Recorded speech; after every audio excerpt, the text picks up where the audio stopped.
Right. Good afternoon, ladies and gentlemen.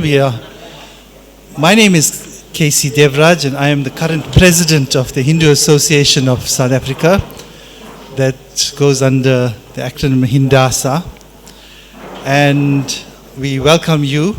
We will do a detailed list of the guests of honor, etc. But as with our tradition, we will start with a prayer. May you all stand, please. Pandit Shankar will do the honors.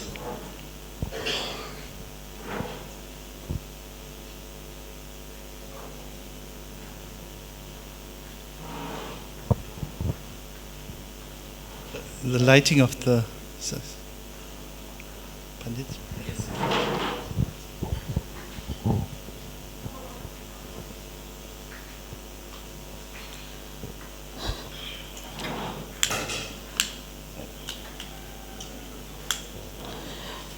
Om Hari Om Vakratunda Mahakarya Suryakodi Samaprabha Nirvignam Guru Me Deva Sarvakaryesu Sarvadaka Adyastada Devam Pradavadhyana Bhujidam Khanagashvara Mantralokam Sri Mahaganeshaye Namaha.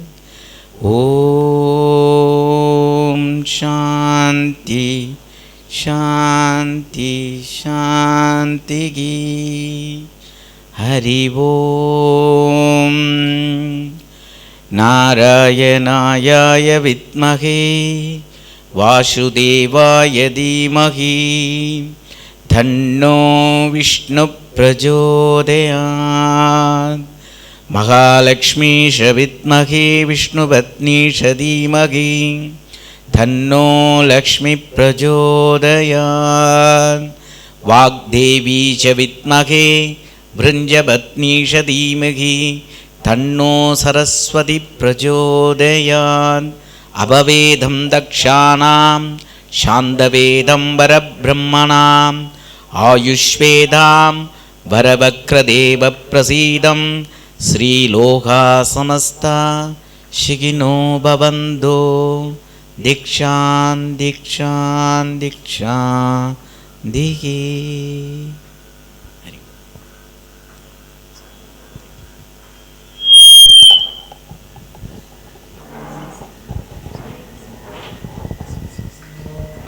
Stand, please, if you could remain standing.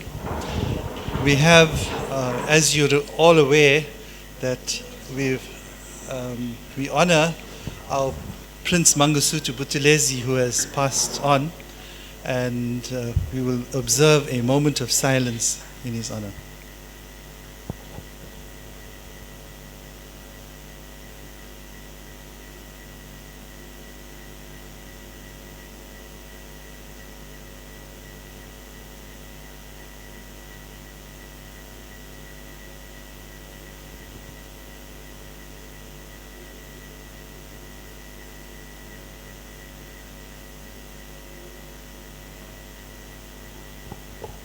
Thank you, ladies and gentlemen. You may now be seated. Thank you.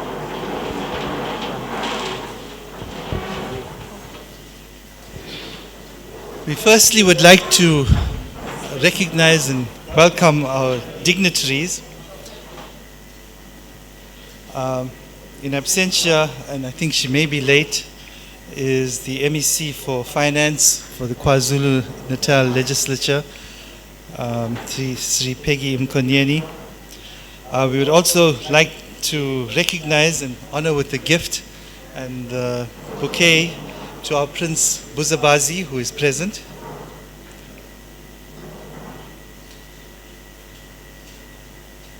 Ma Sooklal will hand over the bouquet in honor.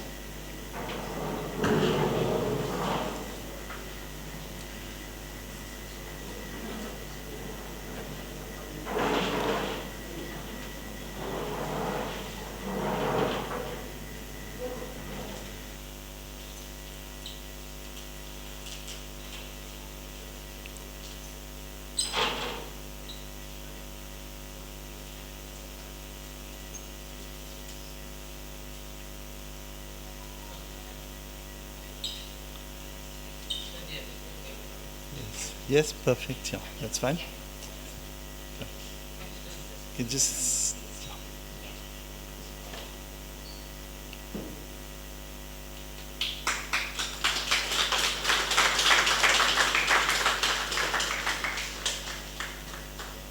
Thank you, Prince. Now, can we have Raksha Semnarayan come forward, please? And she will receive a bouquet from Rekha.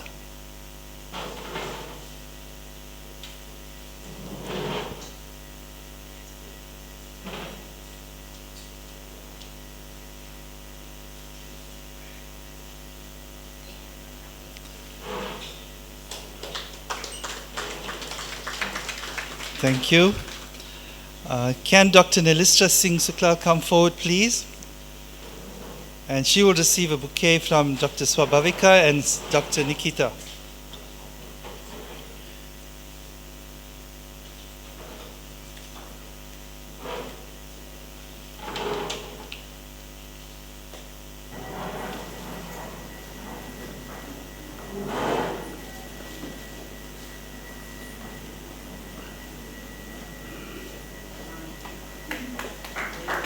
Thank you. We also would like to welcome our Bishop Mambo Mkize, who will receive a bouquet from Rekha.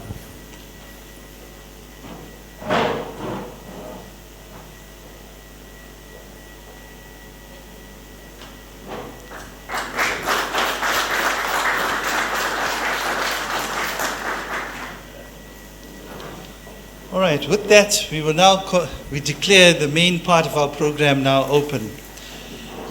As you're aware that you're all present here for, in particular, a book launch and to honor the dedicated men and women who have spent hours researching and so contributed to our understanding of the major events in our world today that involve and include the Hindu Dharma.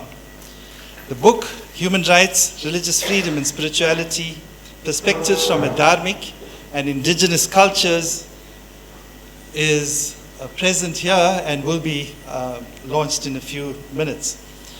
But first we'd like to say that the purpose of this evening, of this afternoon, is to look at education. The launch, the book itself, looks at education and life through the lens of Dharmic traditions, and become a voice in a changing world where human rights and religious freedoms are much talked about. But indigenous and Dharmic cultures are not given those fundamental rights and freedoms in Western countries. And therefore, this book is so vital and so important.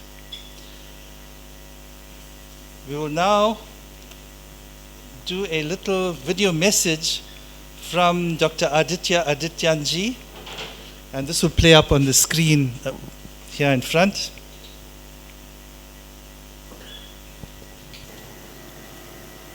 Dr. Adityanjee is from Ohio, United States of America, from the International Commission for Human Rights and Religious Freedom, which is a United States-based non-profit focused on upholding human rights and religious freedoms. Here is his presentation.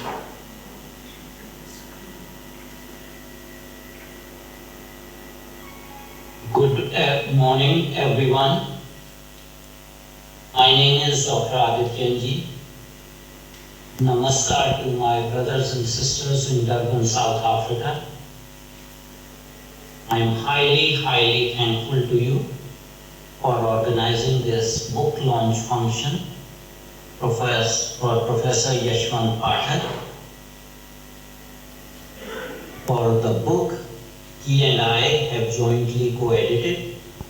The title of this book is Human Rights, Religious Freedom and Spirituality, Perspectives from the Dharmic and Indigenous Cultures. So for my audience in South Africa, this is the cover page of the book. I'm very happy indeed that Professor Pathak is being felicitated on his book launch function by the Zulu King. I'm also very happy that a large number of people are gathered in Durban, South Africa for this book launch function. Professor Pathak has indeed worked very tirelessly over 2 years to make this dream possible. This book has 24 chapters, written by authors with domain expertise in various fields. Important point is that at this juncture, we need to take a break from the narrow concept of human rights as propagated by the West and Dharmic religions. Do need to take into consideration, we need to have inclusion in the discourse on human rights and religious freedom, a point of view of marginalized communities, traditional, Dharmic, and Indigenous communities. So at this juncture, we don't talk about human rights of individuals in isolation. Human beings are social beings. Human beings live in families, in communities, in villages, in cities, in states, in countries. So whenever we have a discourse on human rights and religious freedom, there are other stakeholders. Their viewpoints also need to be considered. Therefore, instead of talking about human rights of individuals alone, we talk about a diamond of humanity. The diamond of humanity has 4 corners, one of which is individual human rights. We also talk about human duties, human responsibilities, and human dignity. So in this newer perspective, a more advanced perspective, if exercising human rights of one individual leads to loss of dignity of another human being, that should not be acceptable. That should not be ethical. So if you have right to propagate your religion and you use force, you use bribes, you use duress, you use coercion to convert other people to your own religious sect or tradition, that is grossly unethical. That is not acceptable. Right to propagate one religion should not exploit the vulnerability of human beings who are in distress. You should not be using rice bags to convert people. Similarly, if your right to propagate your religion leads to loss of life, loss of liberty of another human being, that is also not acceptable in 21st century.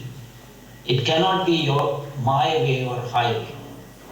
Either you are with us or you are against us, and if you don't accept our religion, then we have right to exterminate you. That is not possible. This book has 24 chapters with domain experts from various cultures and traditions. It is hard work of 2 years of Professor Pathak. I'm very happy indeed that I'm part of this effort. It's a great effort by Professor Pathak. I'm very happy that he is being felicitated by the Zulu King in Durban, South Africa at the time of launches of this book. I would like all our audience to continue to support us in our efforts. Read this book, propagate its message amongst your communities, cities, villages, and have a more advanced understanding on the discourse of human rights and religious freedom. Again, it's my pleasure to be part of Professor Pathak and his intellectual endeavors. May I also remind that International Commission for Human Rights and Religious Freedom is organizing the first Convention on Forgotten Genocides on Saturday, September 23rd in Washington, D.C. in George Washington University. It will be a one-day affair. And during this convention, we will do a book launch ceremony in United States in which Professor Pathak would be felicitated for his hard work, his perseverance, his passion. Again, I am delighted to be part of this effort, and I hope to continue to work alongside Professor Yashwant Pathak as a junior team member, continue to work with him and strengthen his efforts to include the message of cultural, dharmic, and spiritual diversity. Thank you very much indeed, and namaskar. This is Dr. Adityanjee, President of the International Commission for Human Rights and Religious Freedom, signing off from Cleveland, Ohio. And finally, namaste, Professor Yashwant Pathak.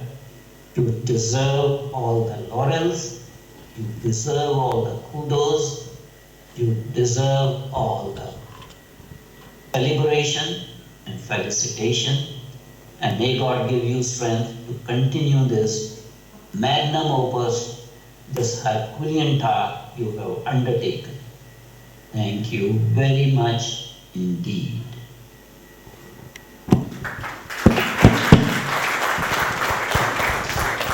Thank you very much for that.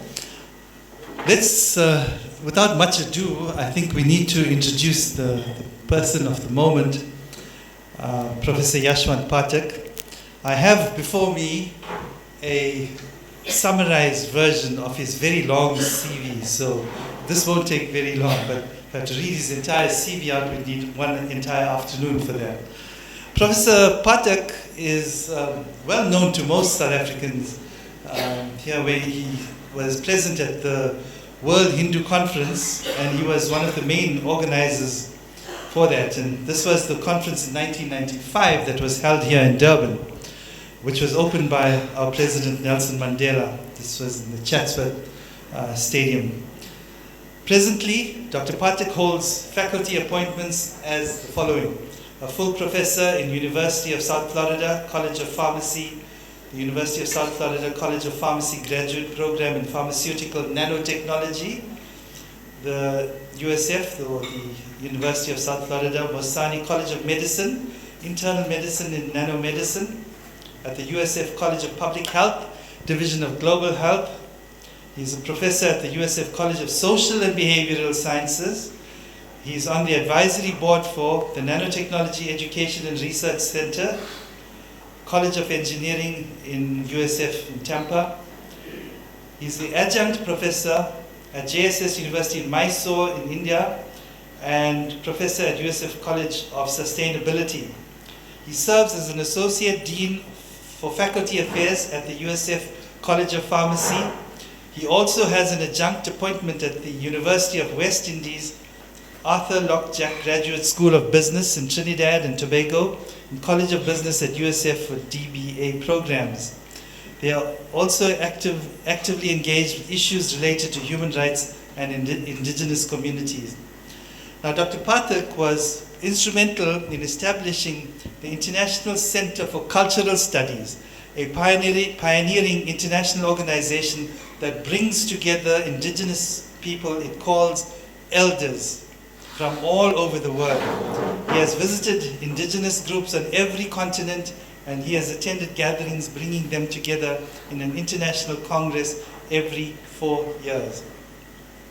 Now, I think, although he will expand on the book itself, but let me give you my 1 minute's worth.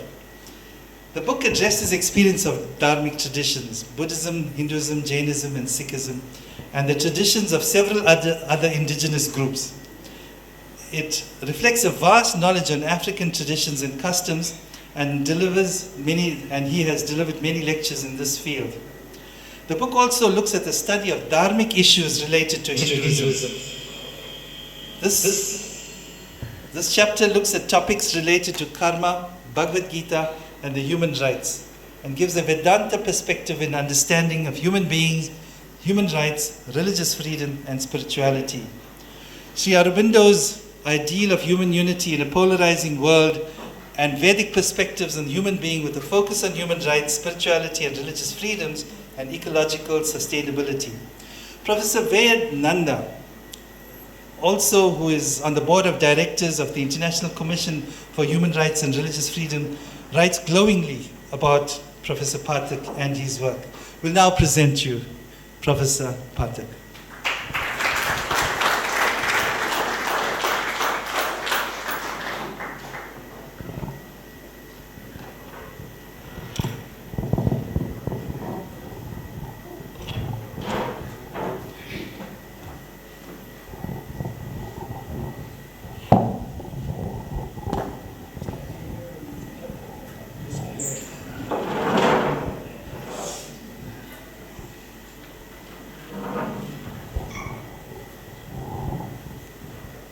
Good afternoon, everyone.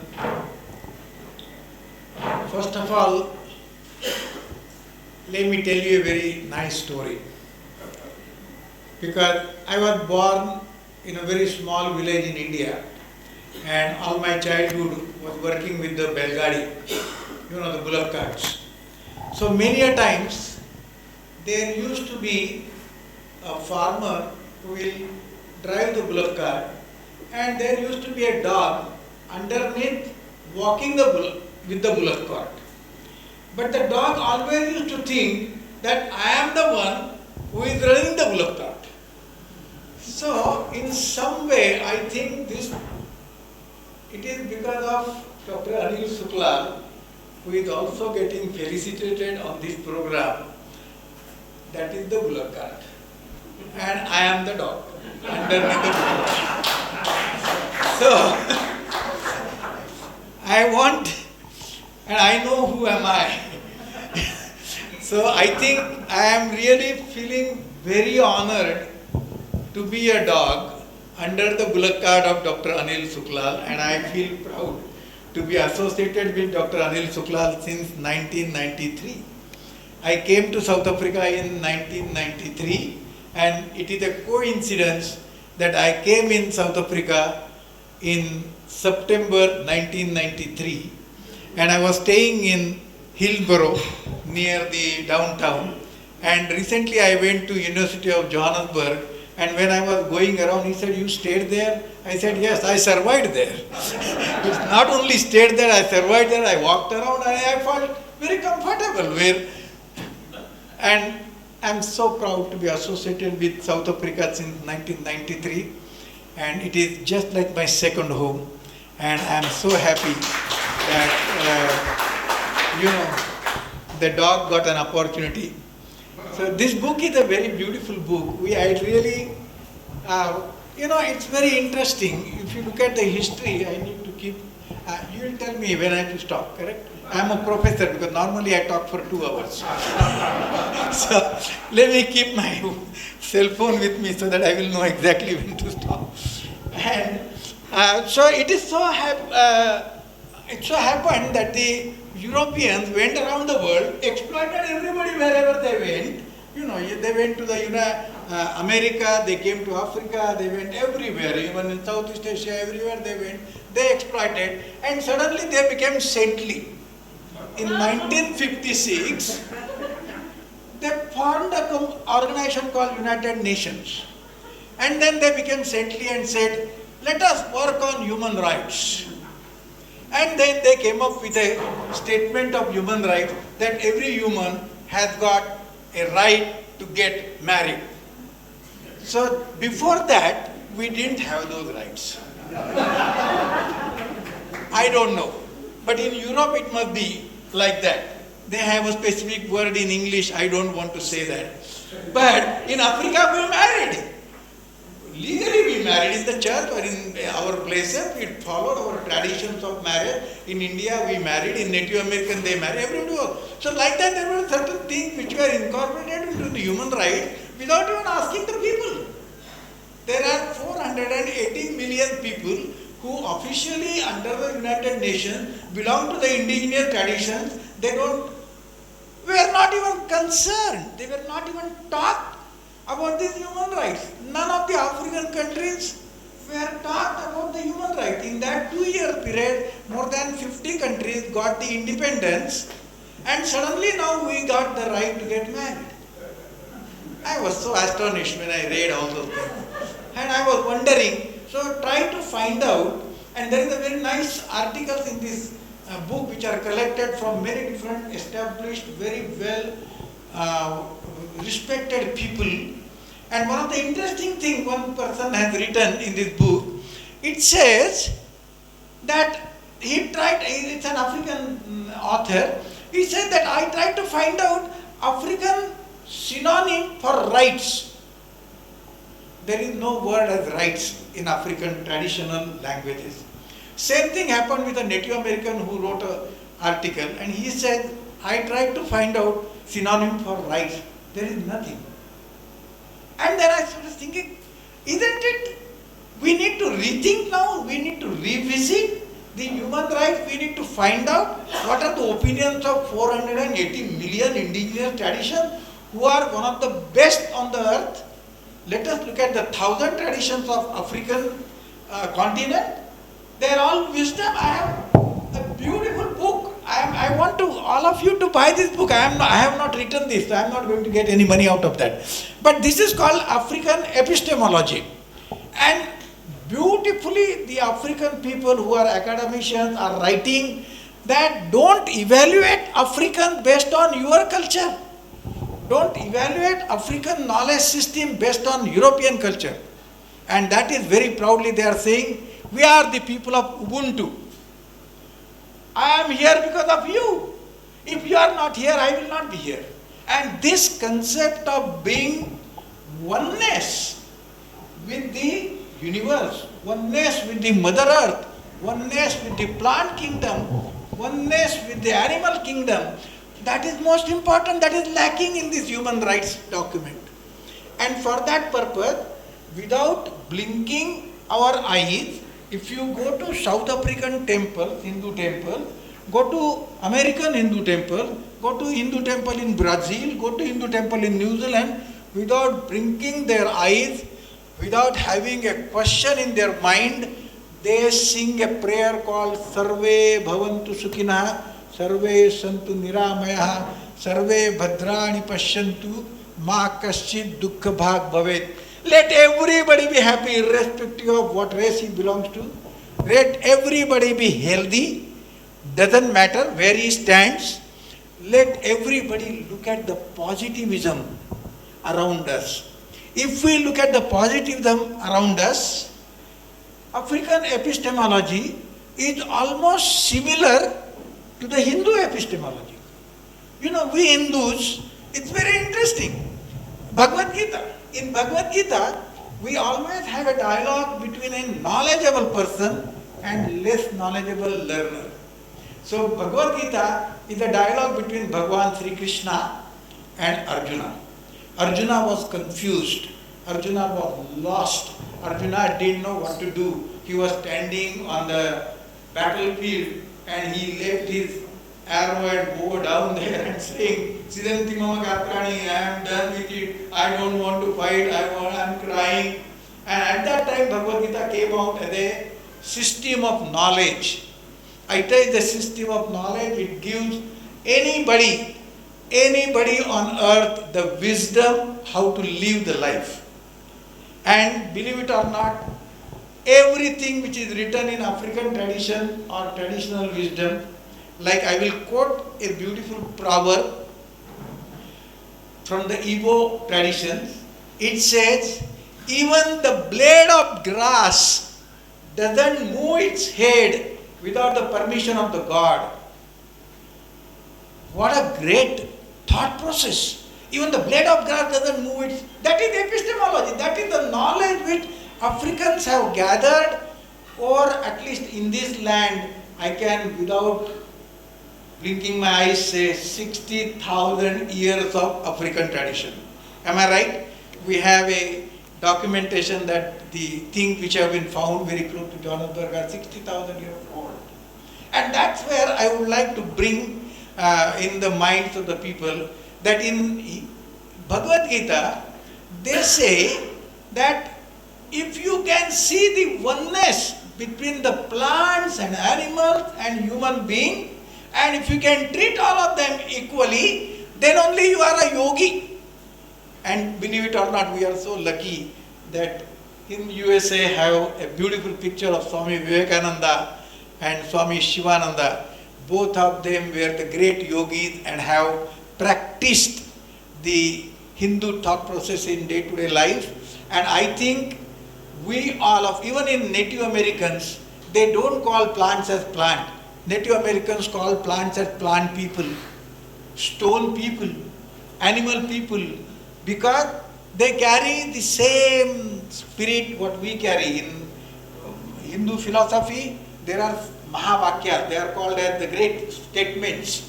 First Mahavakya says, Ko aham, who am I? Every one of us, when we are born, we start getting our baggage. Have you ever talked to your parents about your name? No, they gave you. They gave you the tradition, they gave you the culture. You don't have no right to have your name even. You are talking about human rights. It's very interesting. So, who am I? Who am I? I was student in the elementary and somebody said, oh, you go to KG, and I got angry. I'm in elementary school. That was my pride. Then I went to college and somebody said, oh, you look like a high school student, and I felt very bad. I am a college student. Then I got my PhD. And if somebody doesn't call me Dr. Yashwant Pathak, I used to get hurt. I was PhD, man, I earned it.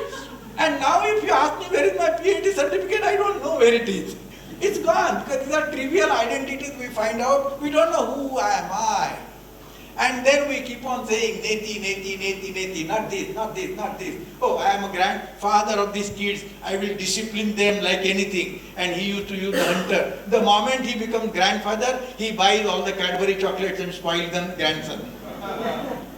The chain, identity is chain, neti, neti, not this, not this, not this, not this.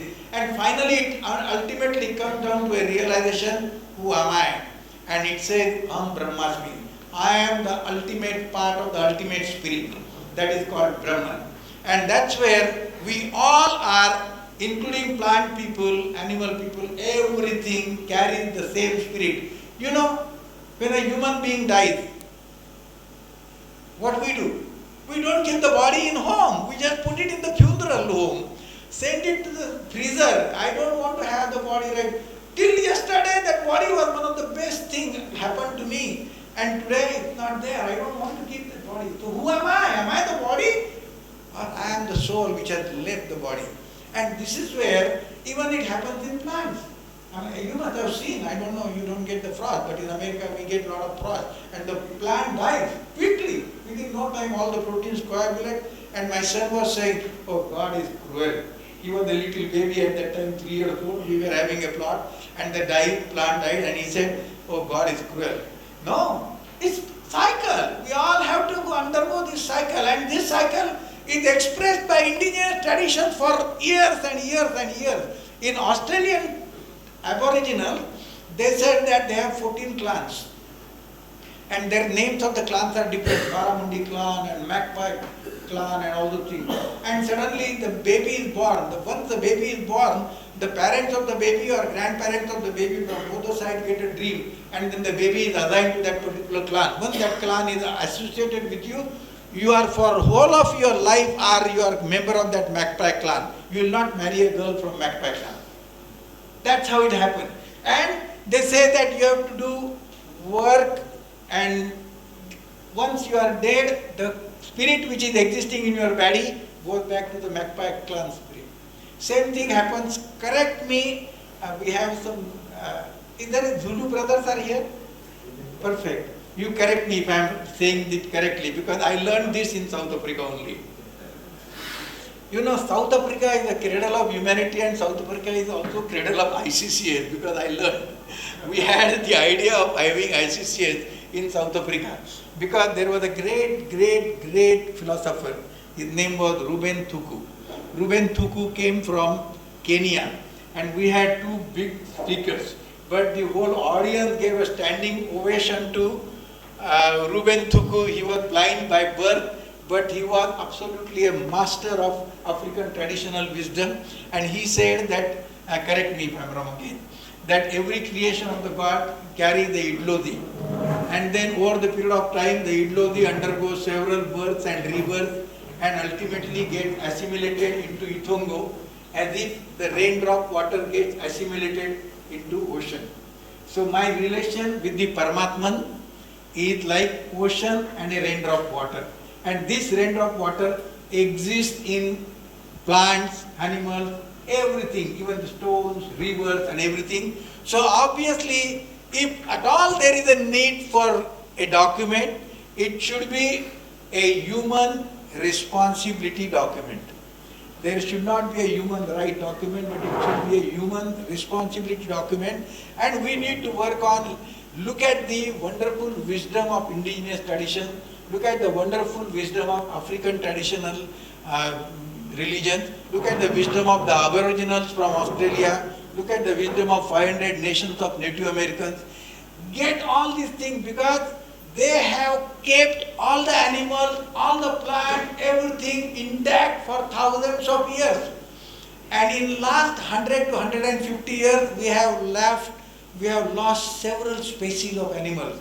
Recently, there was an article in a magazine, which is one of the topmost magazines of the Western world, called Science, and it said that many of the bird species are not going to make it. Many of the birds, this is coming in the Science magazine, many of the species are not going to make it. Who is responsible? It is the human being who is responsible. And I think it is time for all of us, my African brothers, my Native American brothers, all the ancient traditions, come back together. Build up your own epistemology because oral traditions has not been recognized.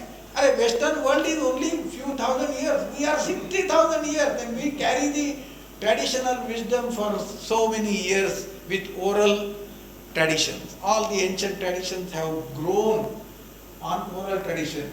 You know, it is not simple to become an elder in the ancient traditional group. So, and there is a beautiful, another book I really want to share with you is Beauty in African Thought. It's a great book. Kindly do look at it. It talks about Ubuntu-based development model for Africa. You know, till we follow the model of Western world, we will never be able to grow. We need to create our own model, which is based on Ubuntu. I am here because of you. If you are not here, I am not here. So obviously development model, and they have given such a beautiful thought process based on African tradition. So here in South Africa, I really wish that all of us start reviving our own tradition, all of us start working together, revisit anything which has been dumped on us, because you cannot put African traditional wisdom into a Western epistemology. It is impossible. It will never work. Because the human rights presently what is announced are mostly individualistic in nature. No African will love it because they refuse. Some of the African countries refuse to sign. So herewith I think my time is over. So ultimately I am going to share my last good thing. It's a story, but you will all love it, and that is the basis of human rights revisiting. The Hindus have been, and in Bhagavad Gita several times the words have come. In Mahabharata, in Ramayana, 3 words have come so many times, and I put it in my article saying that it should be added as a Mahavakya, which says, Sarva Bhuta Hite Rataha. You know, the humans are responsible for the well-being of every part of the creation. You cannot have the rights. You have the responsibility to make sure all those animal species survive, all the plants survive, all the things, rivers are clean, every hill has a history, and we are responsible for maintaining the Mother Earth, and that's what Native Americans say. And it's very interesting, in Maori tradition from New Zealand, they say, I am the environment and environment is me. Look at this thought process of Maoris, who are very old tradition, very successful tradition. So last statement, last story I want to tell you, because we are all part of the God and we have the same spirit. Vayam Amrutasya Putra, that was Swami Vivekananda said. There is a saying in Native American tradition. It says that it is very easy to talk to God. It is very easy to talk to God. You need to go to a secluded place and meditate. Meditate about positivism in the world. Meditate about good things in the world. And then a time comes after your serious long-term meditation, you understand the music of the water flowing through the streams. You don't just listen to the water flowing, but you understand the music of the water. Because now you are seeing yourself one with the water. You understand the language of the birds who are talking around in the jungle, and you say, oh, they carry the same spirit as I am carrying. So I have a responsibility to maintain this species there. And then you understand the music of the breeze flowing through the woods. And then the Native American elder says, the best way to talk to God is keep yourself mum. the moment you start talking, God stops talking. Thank you very much. I appreciate.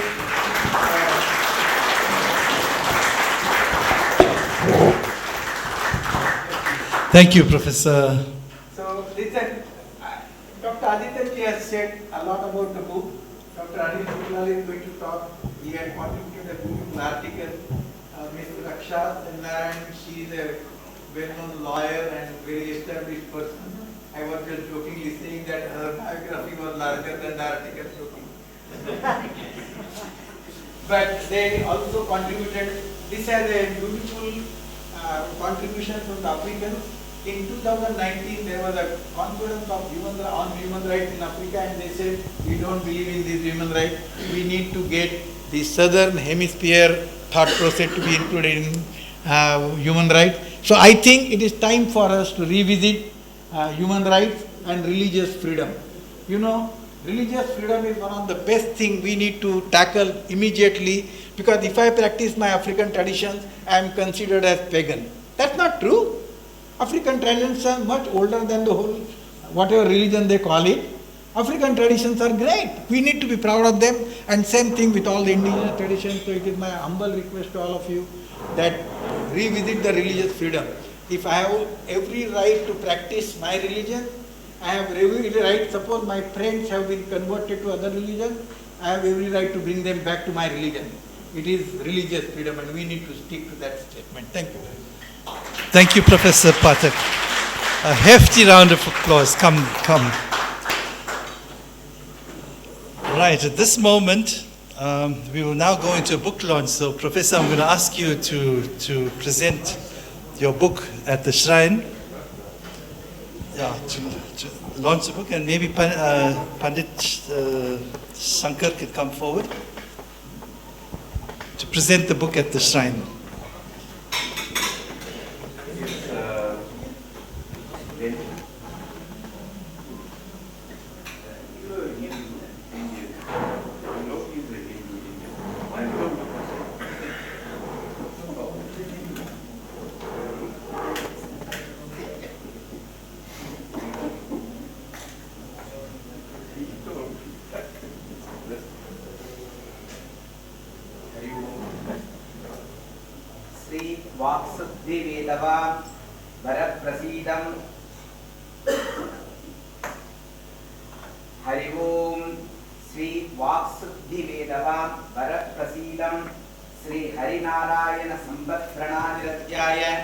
ज्ञानप्रदेश अनुष्टधारणाय शुभकल्प Shri Saraswati कटाक्ष प्रतिमंत्रवेदः सौभाग्यवर्णं बुद्धि ज्ञानं वन्दे शिवं सर्वं श्री कृष्णार्पणं शान्तिः. हरि ओम. Swami giving more good knowledge, more giving messages. You all feel very well. Hari Om. Namaste. धन्यवाद. भगवान आशीर्वाद.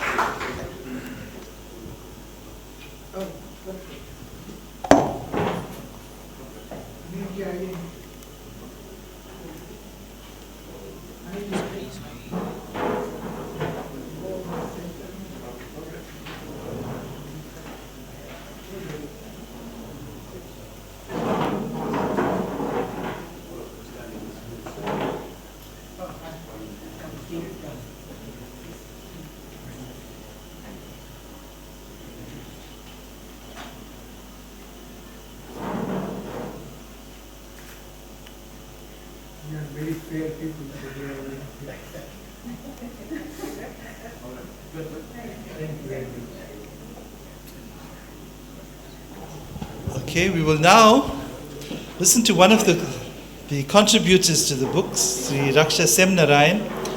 The topic will be religion used as a political tool to embed colonialism and apartheid.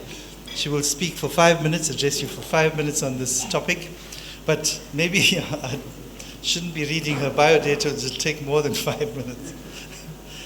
But we'll go through it. Raksha Singh Semnarayan is an admitted attorney of the High Court of South Africa and is currently based in South Africa. She has a Bachelor of Social Science Bachelor of Laws, Master of Laws, Master of Business Administration degrees.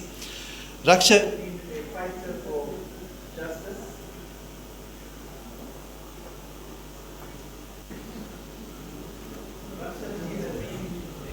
Justice. From her early school days, she was a chairperson of the SRC at the University of Natal and made contributions to our South African Constitution, ensuring the voice of minority Hindus through her portfolio at National Hindu Youth Federation. For this, she was invited to the adoption of the National Assembly of the Constitution, inspired by our Sangh Adhikari, Dr. Pathak himself. At an early age, she was inspired by the principles of HSS and is trained in many Sangh training camps. She was part of the drafting and formulation of the International Financial and Telecommunications Policy and Laws, representing South Africa at international forums and various organizations in Parliament. Raksha sits on the board of St. John's College, a 125-year-old boys' college in Johannesburg, and is passionate about working on mentoring and development of boys from the surrounding underprivileged schools. We will now hear Sri Raksha.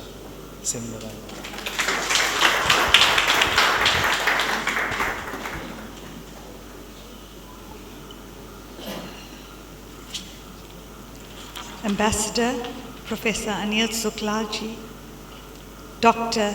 Sooklal, Professor Yashwant Pathak ji, members of the royal family, MEC of KwaZulu-Natal Finance, MSCs, members of the Indian Consulate, various members of academia, leaders of the Hindu organizations, leaders of other faith organizations, leaders of Hindasa and Shri Pradeepji Ramlal and Sister Rekha Ramlal, dearest brothers and sisters, Om Namo Narayanaya, I salute the divinity within each one of you.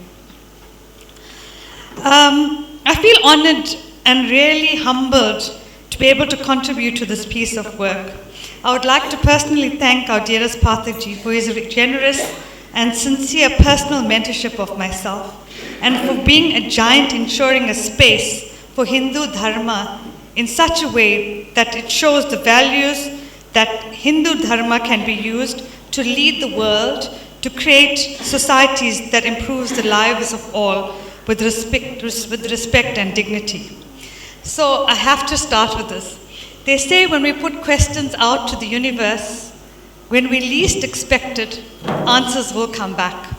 And I say this because many years ago, amongst comrades, and I use the word comrades to describe the people that had the same goal of fighting injustice, fighting apartheid, to create a South Africa where everybody was respected. So when we spoke about religion, it was taboo because it wasn't aligned with any form of progressive thinking, with any form of socialist thinking, or any form of communist thinking. So it was a very hard and lonely battle.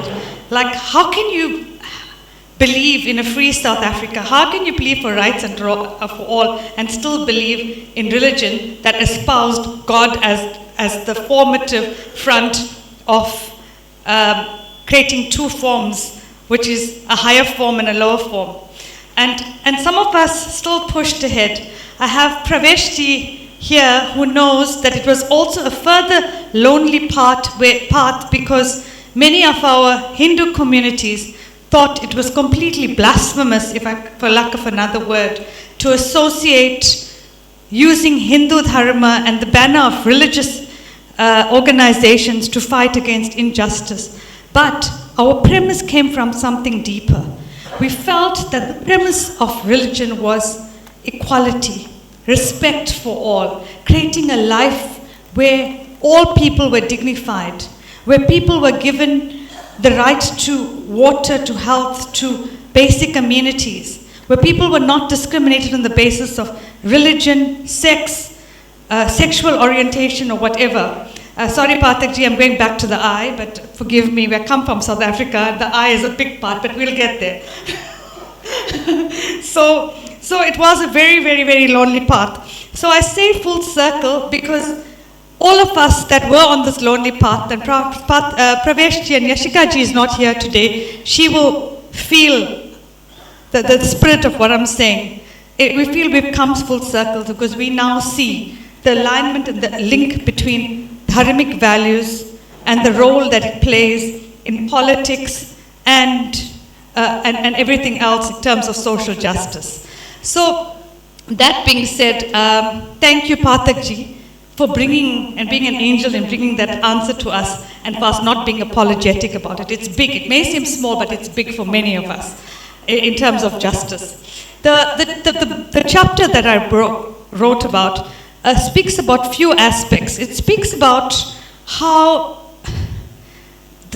the Christian religion was used by our colonialists as a means to embed their colonial power. In so doing, they tried to undermine many local traditions and cultures because it formed a threat to colonialism. So how did they deal with that? Was they tried to embed Christianity so that there would be no unity in the local cultures, and the dominant religion would be Christianity, and another form of Christianity was the Queen and colonialism. So that is often not acknowledged, or we do not see this part, but there's many writings and there's many evidence which show that. And then there was deliverance of social systems like schools, hospitals and so forth that belonged to the church, but they were funded politically, so that people saw the church and the power of our colonial masters as one.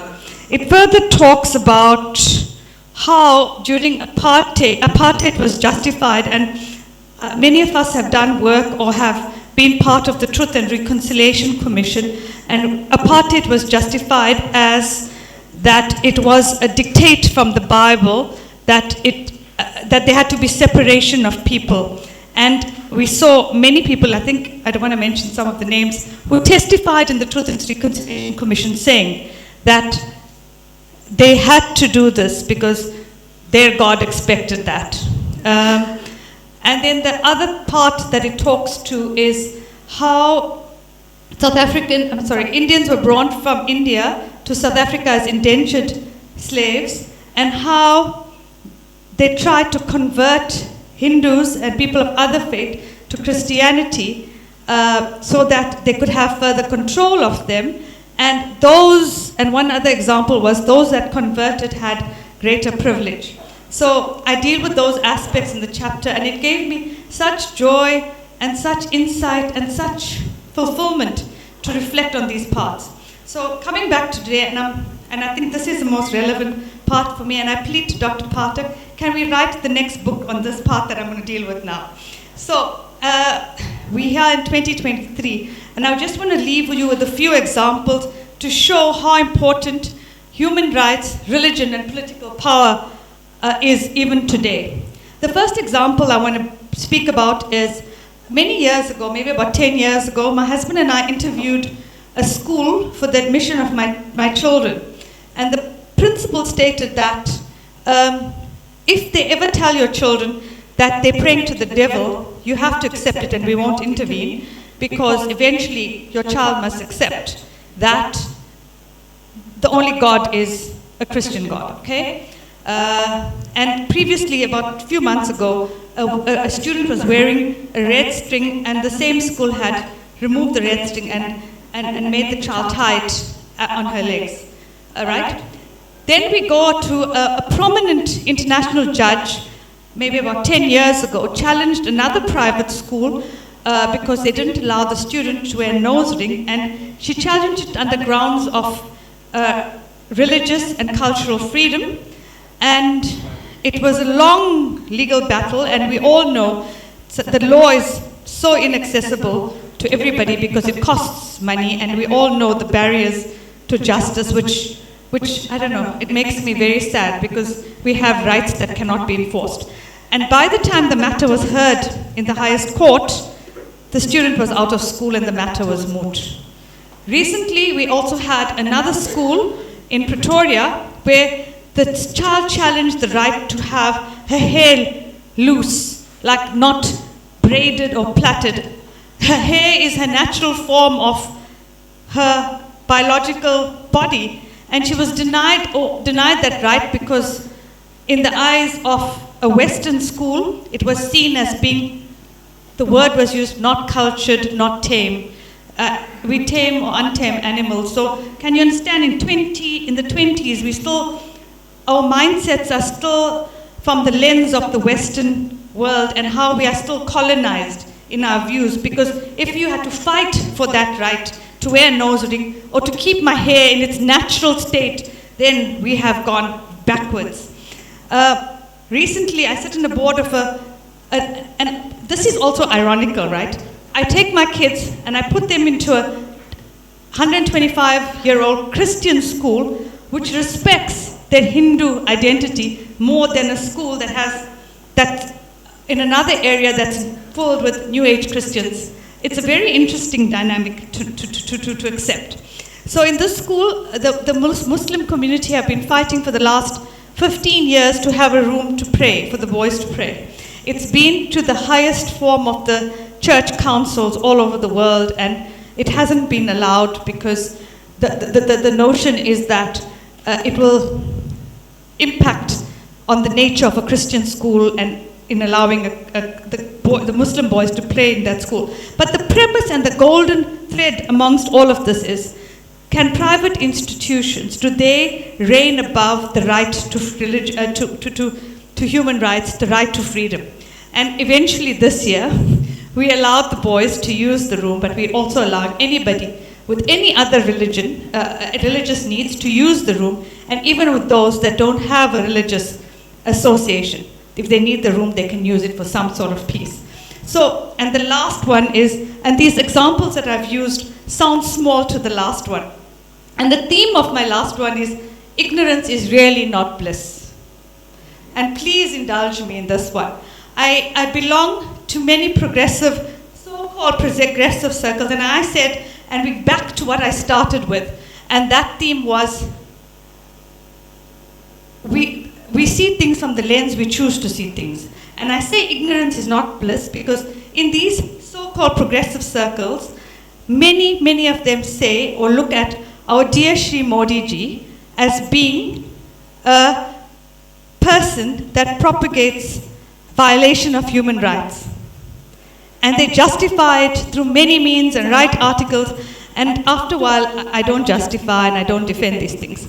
So I come back to what I was saying in my second aspect, is the theme of political power, the need for human rights, the link between human rights and our Dharmic principles are more important than it ever was before. So with that, I would say, dear Pathak ji, please give us an opportunity to write the second part and why is it relevant today. Thank you for giving me this opportunity. Stay blessed. Namaste. Thank you, Rakshaji. Thank you for that. I think if you know what you just heard, I think you definitely need to buy the book because I think it goes into a lot more than what she had just managed to say.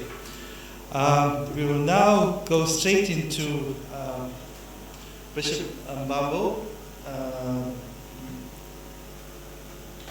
Mkhize. Bishop Mbambo Mkhize will address us for 10 minutes.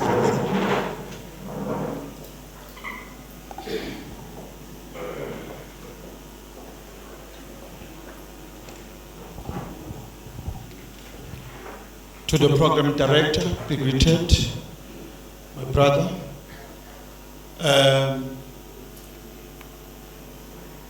The Royal House, Prince Buzabazi, and the entire dignitaries that you are honoring us to this very valued book launch. And I also have to acknowledge the privilege that I have to rubbing shoulders with Professor Patel.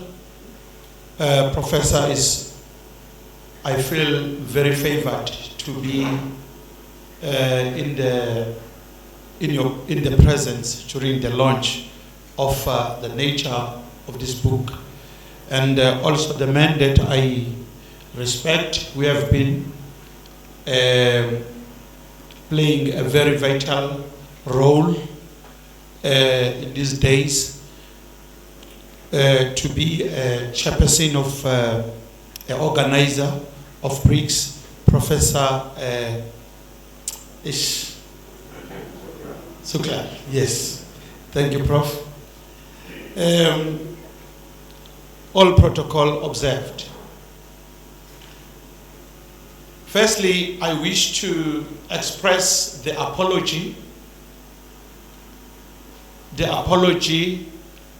on behalf of the intolerance that we had before because of the ignorance that we didn't have. I'm from interfaith background. I'm a deputy chairperson of eThekwini Interfaith, where all the religions are represented. As the speaker have elaborated that we didn't have much of tolerance for our religion was all because of the ignorance. Forgive us. Forgive everybody. The power of religions lies in the moral, character, integrity, and the maturity behavior. You may have a nice religion that you thought is the one religion that is the religion.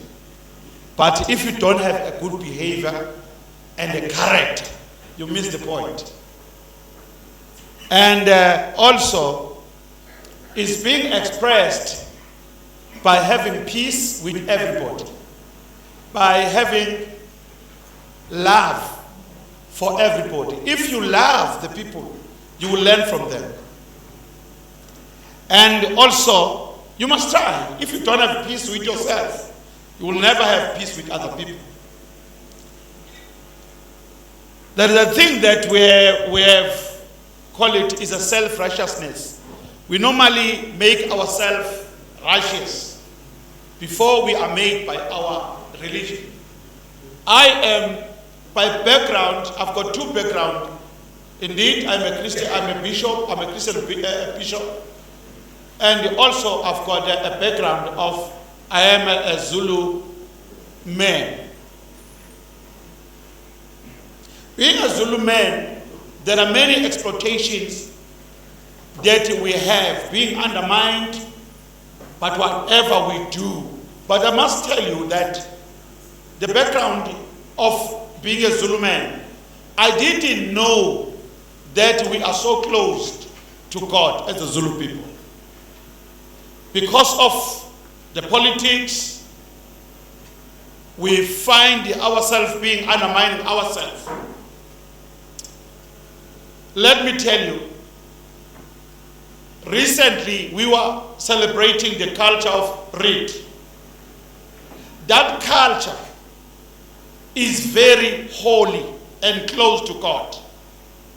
And the Christian, they preach the spiritually holiness. We also, as a Zulu people, we preach the traditional holiness that associate us to God. Because if you have a character, for sure you are next to God. That is a purity. Every activity, a culture that we do as a Zulu people, as an expression of worship to God. Now, when the white people came in our country, they came with a thing that we call a Eurocentric.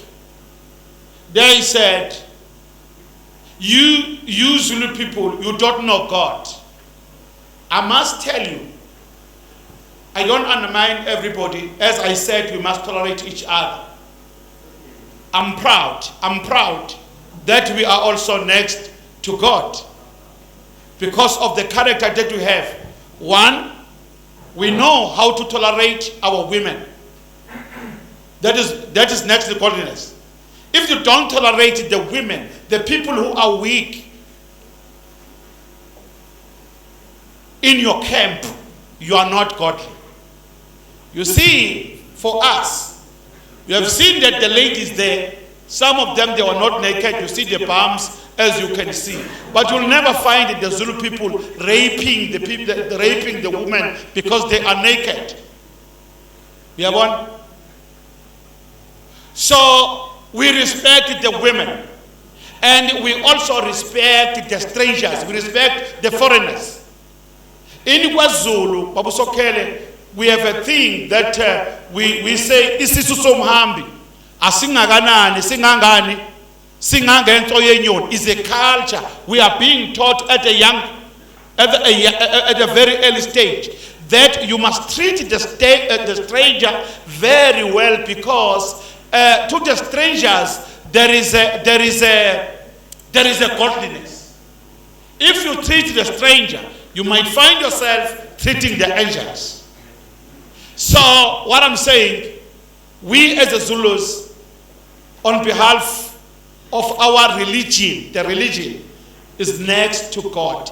And we are also have a willing to learn from other cultures. That is why we are also becoming victims, because every nation, they want to take advantage of us because we are very humbled. We are humbled and we want to learn. By so doing, we become victims all the time. We become victims of our strangers. We become victims of those whom we regard them as a people who are coming to plant the economy for the betterment of our country. Then eventually they abuse us. So I just want to thank such gathering whereby we express the freedom of our cultures. When we sing our songs in Zulu, you hear the sound, and we express through dancing. That is how we celebrate God.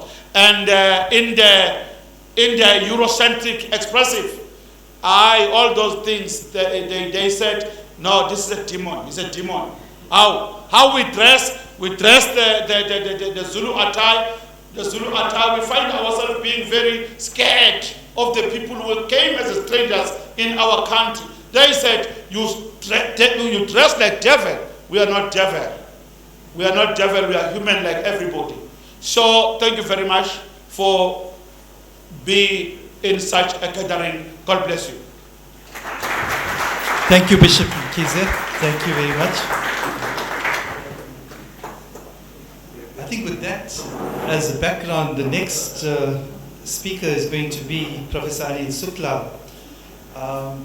To introduce him will be Professor Bagsi Singh, but while they are both coming up, I'm going to read a brief biodata. And I know this is heavily summarized, so Professor Anil Sooklal is the Ambassador at Large for Asia and BRICS at the Department of International Relations and Cooperation. He's also South Africa's BRICS Sherpa, the India-Brazil-South Africa Sherpa, and focal point of IORA, the Indian Ocean Rim Association for Regional Cooperation. He's the holder of 2 doctorates from the University of KwaZulu-Natal.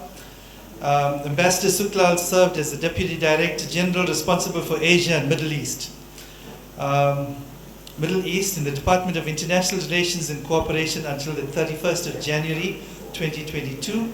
He was South Africa's G20 Sherpa and the Forum for China-Africa Cooperation. He also served as South Africa's ambassador to the European Union, Belgium and Luxembourg from 2006 to 2012. He's also our missions in Geneva and New Delhi. Before joining the government in 1995, he followed an academic career at the University of KwaZulu-Natal and the University of South Africa, as UNISA. Ambassador Sooklal has published more than 20 articles in both local and international journals. Ambassador Sooklal is a recipient of several fellowships and awards, including the Fellowship in Human Rights, United Nations Center for Human Rights in Geneva in 1993, internship in human rights, United Nations Center for Human Rights in Geneva, July to September 1994. He was the adjunct professor of Fujian Agriculture and Forestry, University of China since 2016. He is the senior adjunct fellow, Research and Information Systems for Developing Countries in New Delhi in 2018. He is a member of the board South-South Cooperation Council for Sustainable Development in November 2018. He was conferred the Pravasi Bharatiya Saman Award by the Government of India in January 2019. He has a Lifetime Achievement Award by the Indian Association of South Africa in August 2019 and is a member of the editorial board Journal of the Indian Ocean Rim Studies. I now hand you over to Professor Bagsi Singh, who will introduce Professor Anil Sooklal. Thank you. Thank you, Dr. Devraj. Thanks to the organizers for allowing me and affording me this opportunity to make this presentation and submission. All protocols have been observed, and I want to say, Pradeepji, this is very unfair. It's very unfair because I feel like the canine in front of the broad cart that Professor Pathak mentioned. He was so profound, eclectic,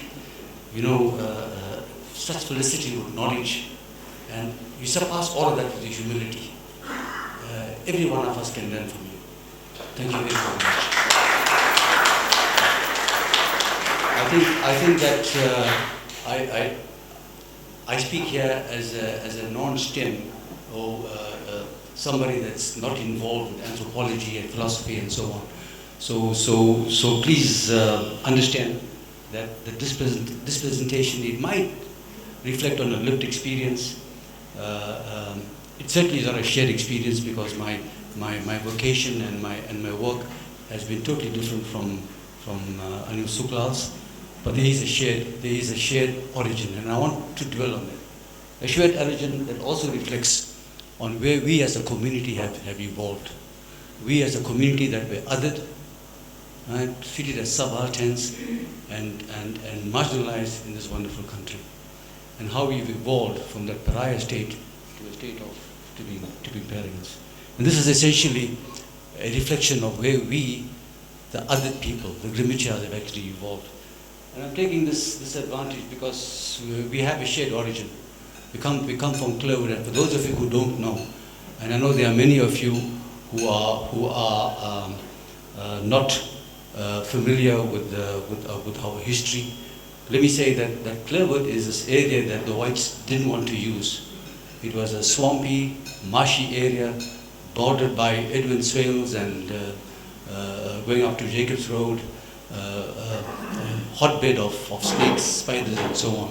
And this is where people of Indian origin and people as well, so-called colors and a few Africans as well, were dumped.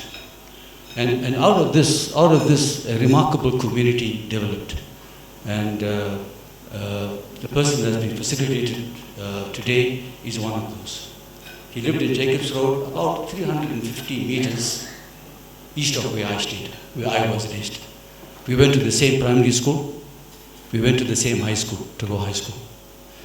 Between Professor Sooklal and me was Roy Padyachi, the first Indian origin or Bharatiya origin full cabinet minister. Right? And he lived opposite a temple that is now 87 years old. So this was a remarkable community that was ultimately slaughtered on the altar of white imperialism, white capitalism. It is now a hotbed of junkyards and things like that. So that's the first comment, and this is a history that we have to share, because this history, our history is written, as the bishop has suggested, as Professor Pathak has suggested, has been written by the hunter. And so long as the hunter does not write our own history, our value will never be appreciated. And in this respect, my history, as a person of Grimichia origin, has been written by people, by Indian origin academics who don't know us, who don't know our background, to not know our suffering. Because I think Rakshaji suggested that there is a difference between merchant and Grimichia. And believe me, it is the nub of our problem in this country. as people of Grimitia origin who've been very conveniently homogenized with wealthy, privileged people, the people that Gandhi represented in this town. And it's created a lot of problem because the majority, the indigenous people, may often not appreciate the intensity of it. So this is this for those who don't know, and to refresh Anil Sooklal's mind. That's Wayside Garage, right? The landmark, and the school that he went, the primary school, is of course there. And this is the Sri Murugan Ryan Temple, which is now 87 years old. This is another view of the temple, and this is Jacob's Road. As you're going east, the ocean is down there. That's Dayal Road, named after a very important person, a remarkable person, Swami Bhavani Prasad Dayal, whose work and whose standing is remarkable. Roy Pajachi lived over here in that area. And if you go further down, you come up to the Sooklals, I think somewhere around 250. This is now what's left of that area. So it's a remarkable area. But then where do we come from? That, you know, I mean, we I've given you one sort of shared experience where we've come from, Jacob's Road and so on. We also are what we call Grimitias, people who came here as a result of a jobbery, of a corrupt dealing between the British government and the European British government here in Natal. And this year, I took this photograph yesterday. As you can see, this is the entrance to the harbour, and this is where most of our people sort of landed over there. And there's classic photographs of that. And as you can see over here, you can distort history. You can airbrush history today, but you can't change geography. It is still there. And I appeal to all of us here, because I think most of us are here are of Grimitia origin. Please reflect on this. We are the only country in the Hindu diaspora, or any diaspora, that has not got a monument, a testament to this. And we should work strenuously hard to do that. And hopefully, I think Pradeepji and I are working on that, and hopefully, the important people here, we can actually, this as to remind the people, the wider community, that this is the legacy, or this is a reflection of a people that have been othered, people that have contributed. Okay, so the third reason why, the third origin is that most of us have come, those of us who come from northern Bharat, came from an area known as Union Provinces, right? And I'll just go on in the interest of time. And this is what is today UP, and we've come from an area, Anil, that is now called, or going to be called Purvanchal. My maternal roots are in Ghazipur, which is where your grandfather comes from, right? And I think your grandmother and them are from Azamgarh, which is adjacent. So there is this sort of shared origin. Okay, so again, this is a jobbery, and I think that this whole process of being taken out. There's two important books that I think everyone here of Grimit origin should read. One is this Amitabh Ghosh's book. It's a remarkable book. He speaks about this devastation and the destitution. And the other book is written by Shashi Tharoor. I know he's a congressman and so on, but he's done a magisterial piece of work. The only criticism I have is that in a book that is about almost 200 pages, he just reserves 2 lines. There's just 2 lines on the human trafficking that the British did. So I think read that, get that book. There's another book that has come off now, also by Amitabh Ghosh. It's called The Opium Wars. And the Opium Wars were very important because it contributed to the devastation in Ghazipur and led to a lot of famine and so on. So this whole community that I'm talking about, this Grimitia community, Henry Pollock was an associate of Gandhi, a lawyer, a liberal Jewish origin person. But he described this lot over here, our lot, the Grimitias, as the helots of the empire. Helots because nowhere in the diaspora were people treated as badly as we were treated over here. Right? So I think we must appreciate that this wasn't slavery, because slavery was something different. This was possibly neo-slavery. The slavery that happened in America was, you cannot compare. That was cattle slavery. That was unacceptable. This was neo-slavery. And of course, it had, the moment we set foot over here, we were totally alienated from our Mathribhumi. Cultural, language, everything, totally gone. And this is something that's not been appreciated. It's not been appreciated because those that came as merchants, and I want people here to understand, they formed, it was a green card for them. They came as business people to operate. They were people that came to embellish themselves, and they brought their own parivar, their families and so on. And they had firm, distinct linkages with their motherland. We did not. We were totally separated. And for me, it took me 18 years to find where I came from. You know, and this is something that we as a community have to appreciate, have to work. As much as we say, this is our fatherland. We have a responsibility to this country. Make no mistakes about that. Everything I am today, as a surgeon, I scaled the heights, 141 peer-reviewed articles.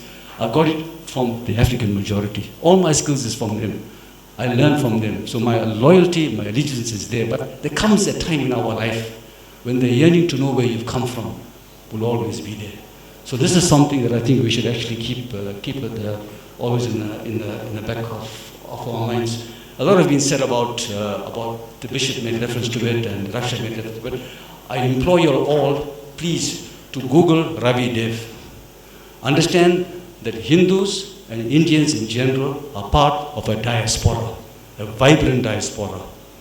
And I think one of the foremost scholars that I know today is Sri Ravi Dev from Guyana.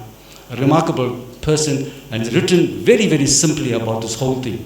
When he describes that colonization is not dead, that it exists as a coloniality of power, and it manifests itself in various ways. And this is exactly what we are speaking about here, about the racism, the religion, and so on. So please be familiar with that. Remember as well that when we came here, the 19th century was the century of evangelism. And we were ready targets, for the reasons that have already been referred to. And this whole concept of rice Christians has come up. And it is totally applicable over here. And we've gone from I think 90% written by Bana's first work to about 40% now. And that's entirely as a result of the Yeomans and so on. And so this conversion drive was a real story. And of course, there was amazing things. And in the interest of time, I'm not going to elaborate, but understand we have been treated as they said over here, we were supposed to be treated like oxen from Montevideo, as machines. And the Greeks of India came here half a century ago. The coolie is not an inmate of this country, but a usurper and an exploiter. And which is, for me, we were being conflated by the business people who are in Grey Street and West Street and so on. Not people like my ancestors who were in Manchester, in Verulam and Montesquieu and so on. And this is something that I think we as a community of Grimmett people must look at and must ventilate. So I think in the interest of time, I'm not going to go much further. I think we've made a lot of contributions and so on. And I think we are continuing on a daily basis to the national patrimony. This is something that I can take great pride in, and I reiterate to one and all that this is our Patri Bhumi, this is our fatherland. Bharat may be our Matri Bhumi, our Punya Bhumi. At the end of the day, everything that we are is because of this land, the people here have been. Thank you very much.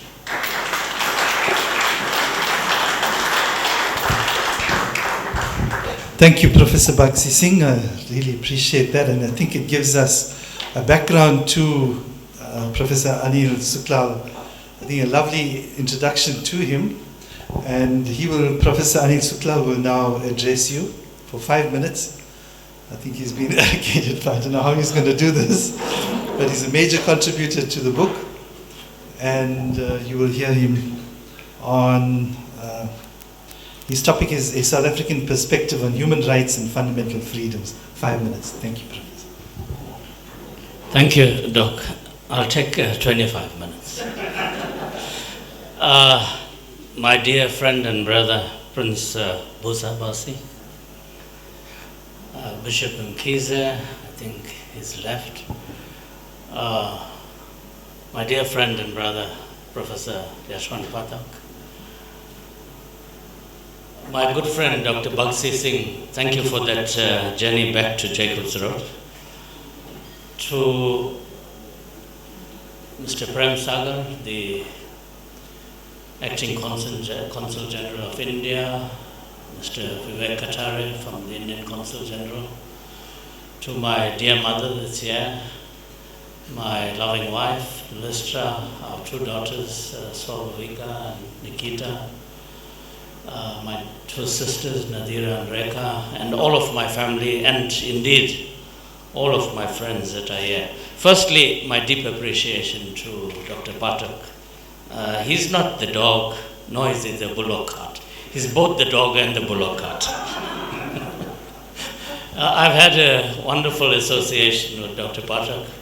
I first met him when I was still at UDW, lecturing there, and we have kept contact since. And when I got the email from him asking me to write an article for this book, I was two-minded because it was part of my life that I had left behind and not really reflected on since I joined diplomacy.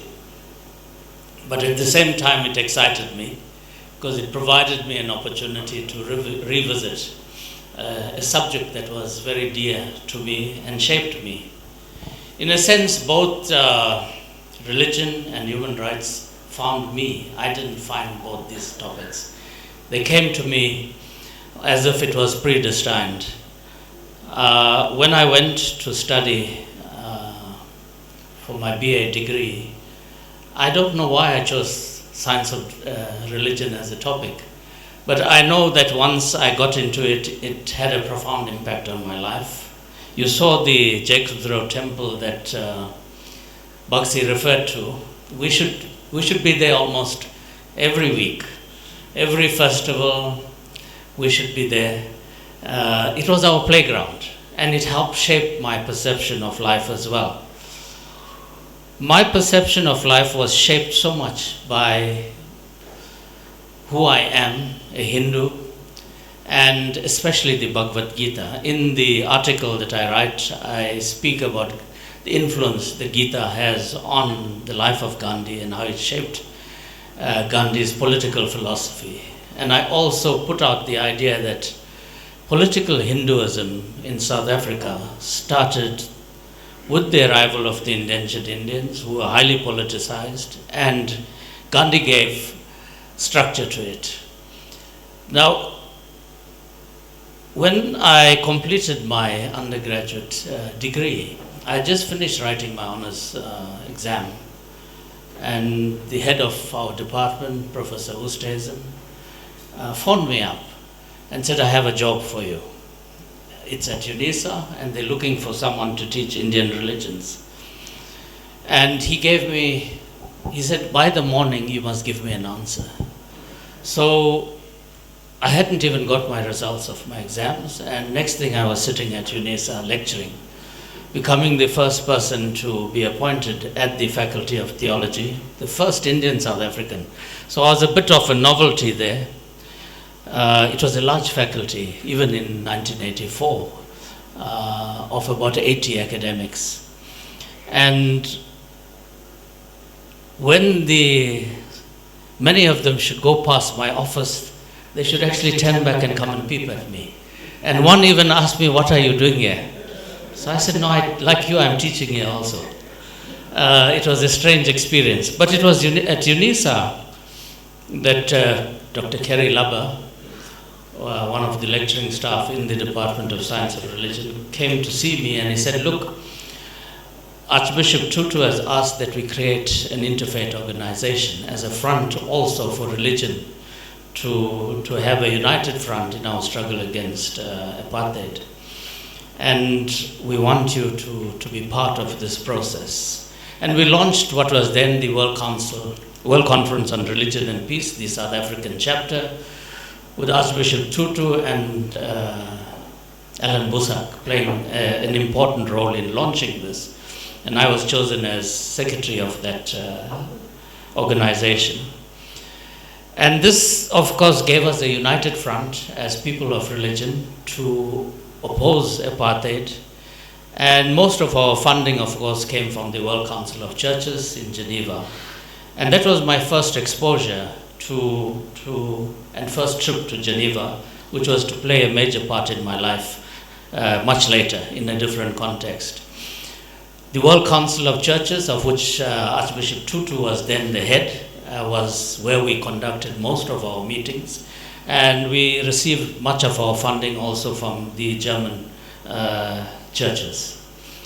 And this started my journey in terms of looking at religion and apartheid. Of course, I had written many articles from a Hindu perspective in terms of articulating, as I understand it as a Hindu, the fundamental flaws and injustices of apartheid. And it was in 1987, we all went to Lusaka, led by Archbishop Tutu, to meet the ANC in exile. And that's the first time I met people like Matt Maraj, Steve Twete, and several other leaders of the ANC at a hotel I still remember called the Pamodzi in Lusaka. And of course, they appealed to us to become more of a galvanizing force as people of faith in opposing apartheid. And in 1991, as you know, South Africa was suspended from the United Nations. In 1991, as we prepared for the dawn of democracy, the UN invited a multi-party delegation to an orientation program on the UN in anticipation that South Africa will be readmitted into the United Nations system. And I was chosen to be part of that delegation. It was a delegation of about 20, a multi-party delegation that included people like Dikang Moseneke, the former Deputy Chief Justice of the Constitutional Court, but at that time he came in his capacity as a PAC person. I went as part of the ANC delegation. I was the only Indian South African in that delegation. The IFP was there. Tony Leon was part of that delegation. At that stage, I think there was no DA. I can't recall. It was PFP or some other party. Bridget Mabandla, who later served in our cabinet, was part of it. It was quite a mixed delegation, but that's another story. It was quite an interesting. We spent 2 weeks at the Center for Human Rights in Geneva and 1 week in Strasbourg. And again, Strasbourg was to feature in my life when I was to become the ambassador to the European Union, because Strasbourg is where the European Parliament is housed, and we would go there annually for the opening session of the European Parliament. So faith is very strange. It puts you in places that, as I said, not by your making, but by some higher force you are put in these places. And having completed that visit to the UN, when I was there, I made good friends with a person called Neela Gai. She was a Kenyan that was working at the Center for Human Rights.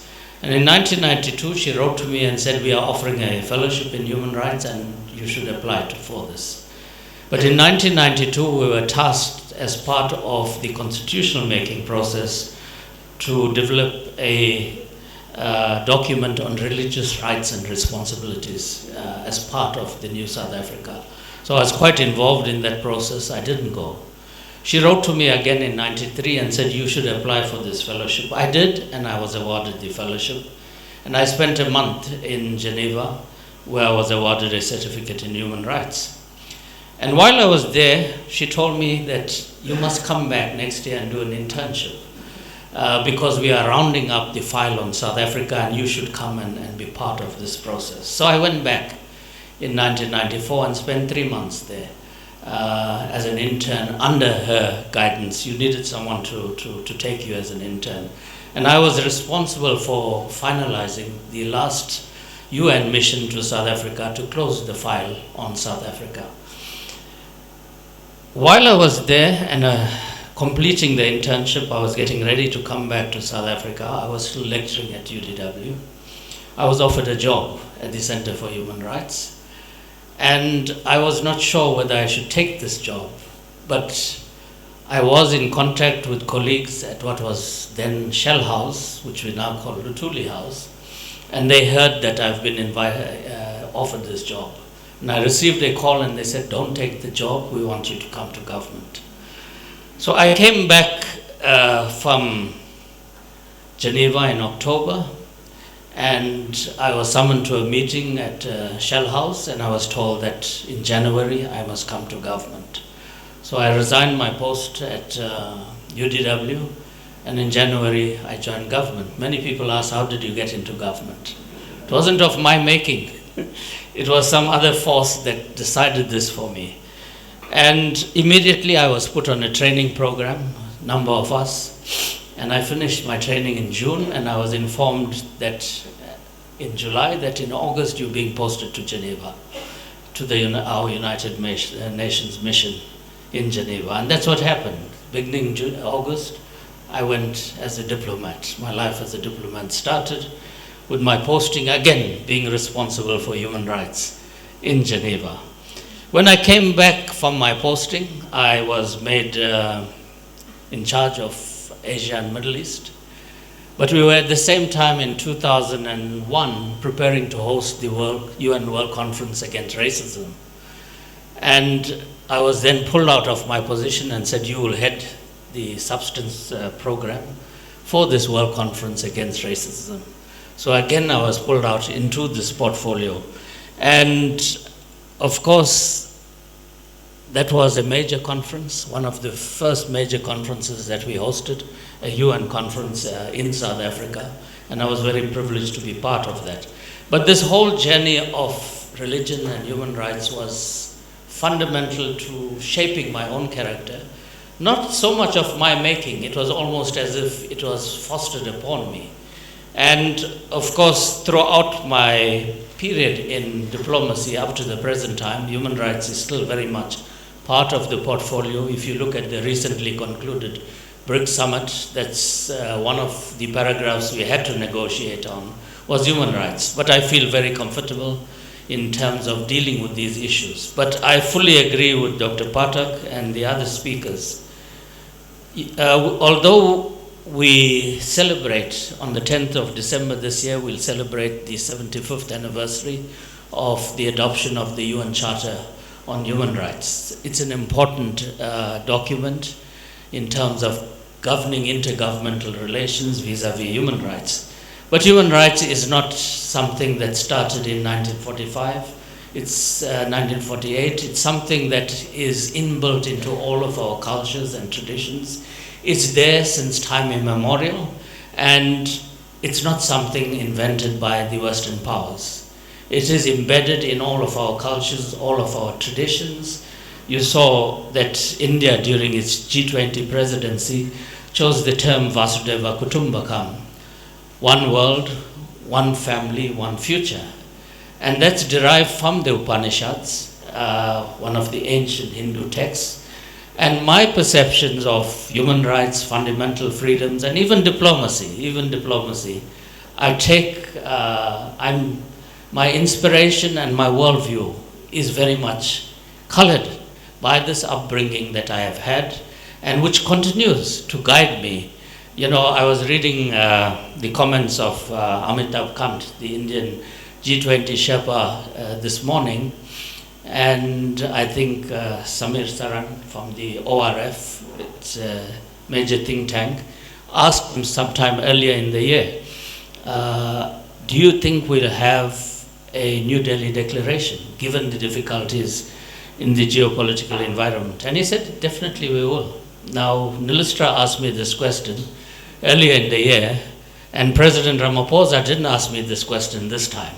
In 2018, as you know, we also chaired BRICS, and he had just become president, and we had to go and brief him. And after briefing him, he said, he said to me, I'm not so sure that we're going to be able to pull off this meeting in South Africa. I told him, Mr. President, we'll have a successful BRICS summit, and you will have a very good declaration.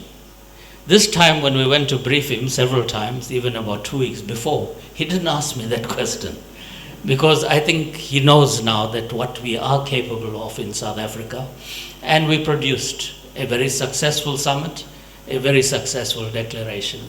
And I think it's countries like India and South Africa that are vibrant democracies, that have the confidence of both the North and the South, that can pull off these kind of balancing between forces of the North and the South, Africa included, and that is what we did. But all of this, again, to get back to you, I want to thank you, Prof. Pathak, for giving me an opportunity to revisit a topic that is so much part of my life and to contribute to this excellent book, and for being the person that you are. He's a very humble person, like Dr.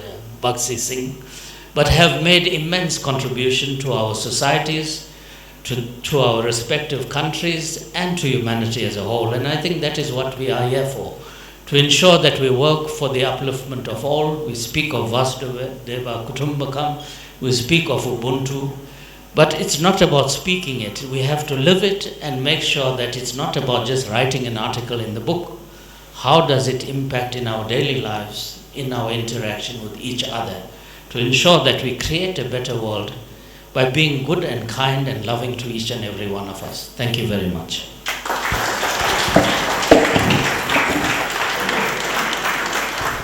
Thank you, Professor Sooklal.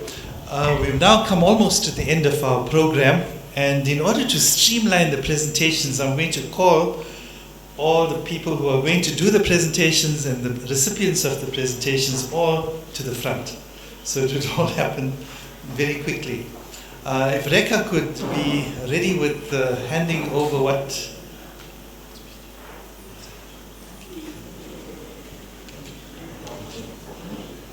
And I think while Rekha is preparing it, I think one of the first presentations is the award that will be given, the Sri Aurobindo Award. But I think before that award gets given, a little explanation of that, just so you have a deeper understanding by Pradeep.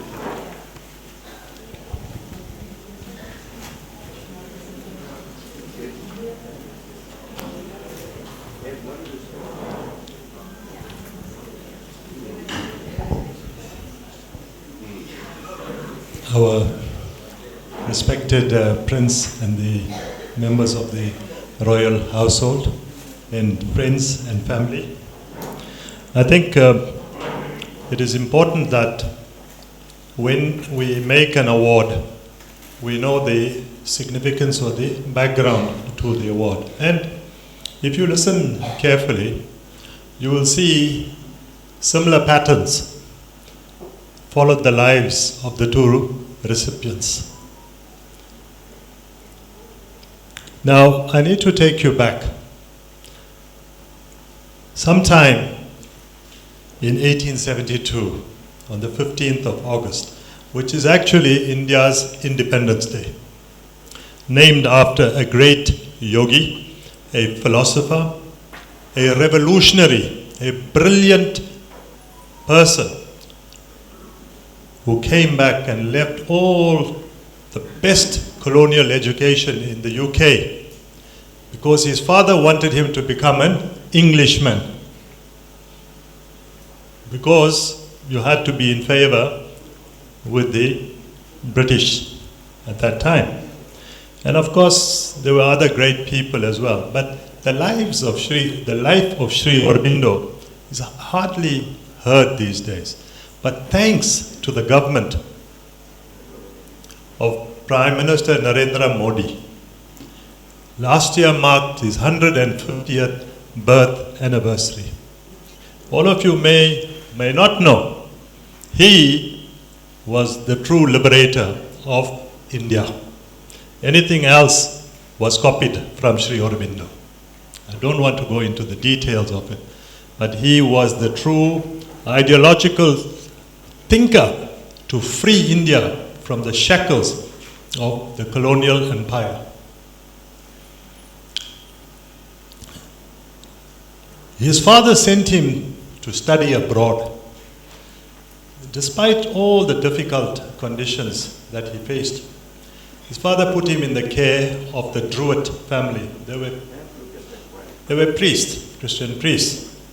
And Mrs. Druid loved Aurobindo so much that she says he must be saved because he was a brilliant student. But financial hardship made them rethink. Back home, the British had terrorized India. They were cruel. They had destroyed humanity. So his father started to send him clips or copies of the newspaper to show the atrocities being committed against the Indian people. At a very young age, he was only 14, he said, "No ways, I am going back because I need to free my country from the British." To him, to Sri Aurobindo, India was just not a piece of earth. It was his mother. So much so, he left and he went back to India. He started various political strategies, etc. He was even charged for sedition. He was put for 1 year in solitary confinement. During that time, he cried to God. This is the connection between religion and politics. The same theme we are talking about today. Then the Lord appeared before him, Vasudev, Lord Krishna. He says, "I'll give you an adesh, an instruction." Like we say in Christianity, there's a messenger of God. And that instruction, he says, "I will give you the technique how to fight the oppressor." Right? But it first required for you to become good in character. Because without character, you cannot beat the enemy. That's what Bishop Mamba was talking about. So an integral part of it. And when that revelation came in the famous Uttapara speech, he saw the divinity in all beings, including his jailer, including his magistrate, including those people who were arrested and beat him up. He saw God in all of them. That tradition is not taught by the West. It is taught by the African tradition, what Bishop Mambo has spoken about, and is taught by the Sanatan tradition, and it is taught by the indigenous tradition, because God is in the water. God is even in the criminal. Right? That is how great Sri Aurobindo is. But more important, he gave up all of that because he said, "I need to realize God. Because once I realize God, I can bring down that Shakti, that energy, down to earth, so I can change India. Right? And take it out from its worst problems." So he then said, "If this religion that I am raising up before the world is that I have perfected and developed through the rishis, the saints and the avatars." The avatars are people who God sends down to earth to help mankind. This is Sanatan Dharma. This is the eternal religion which you did not really know before, but which I have now revealed to you. When you go forth, speak to your nation always the word, that is Sanatan Dharma, that they arise. It is for the world and not for themselves that they arise. I am giving them freedom for the service of the world. When therefore it is said that India shall rise, it is the Sanatan Dharma that shall rise. When it is said that India shall be great, it is the Sanatan Dharma that shall be great. When it is said that India shall expand and extend itself, it is the Sanatan Dharma that shall expand and extend itself all over the world. It is for the Dharma and by the Dharma that India exists. This is the message that I have to speak to you. Today, the two recipients are messengers of the great Sanatan Dharma and deserve the recognition that Sri Aurobindo mentions in his message from God. The revelation and the yogic practices of Sri Aurobindo brought about the realization that Bharat or India is a divine mother to all religions. Religious freedom and human rights are fundamental to human dignity and human rights. The award contains 12 virtues of the Divine Mother that represents the Divine Shakti. The Divine Mother or energy is evident in the two recipients. Sri Aurobindo was a revolutionary poet, a philosopher, a genius, yogi, and a leader that India has not seen in this age. After 150 years, it is only through Narendra Modi government who has recognized the greatest contribution for the liberation of India or Bharat. Therefore, through this award, we glorify our great Sanatan Maharishi, Sri Aurobindo, and the Divine Mother who inspires the world.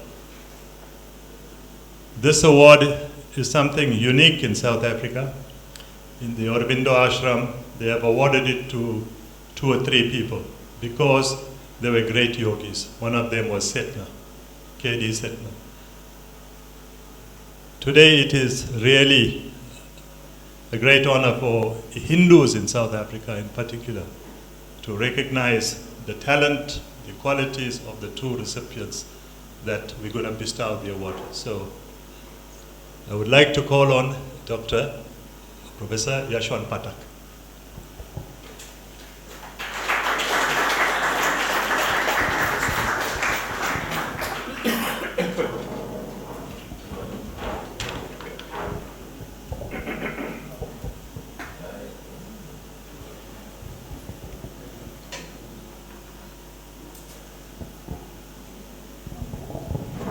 To facilitate this unique award, I call upon Prince Buzabazi.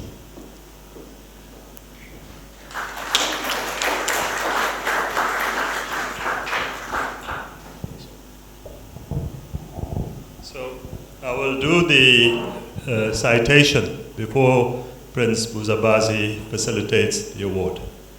The Maharishi Sri Aurobindo Award is based on the 12 qualities of the Divine Mother: sincerity, humility, gratitude, perseverance, aspiration, receptivity, progress, courage, kindness, generosity, equality, and peace, as embodied in the recipient, Professor Yashwant Pathak, for the promotion of all facets of Hindu Dharma, and is facilitated by the Hindasa Foundation through our most respected Prince Buzabazi Zulu.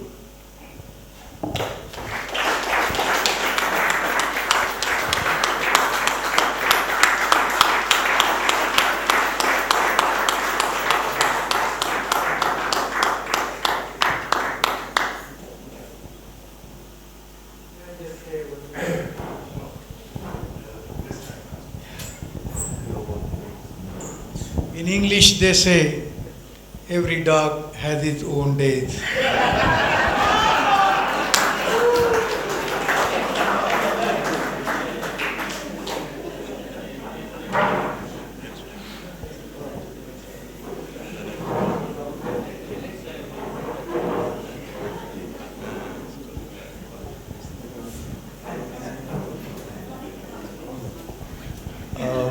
Will Mark come forward to do the presentation to Anil? Will Anil come forward?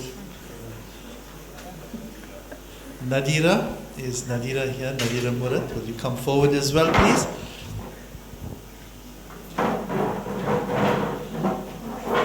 I think this is a singular honor for any mother to present such a prestigious award to her son. I think this is really a touching moment here this afternoon.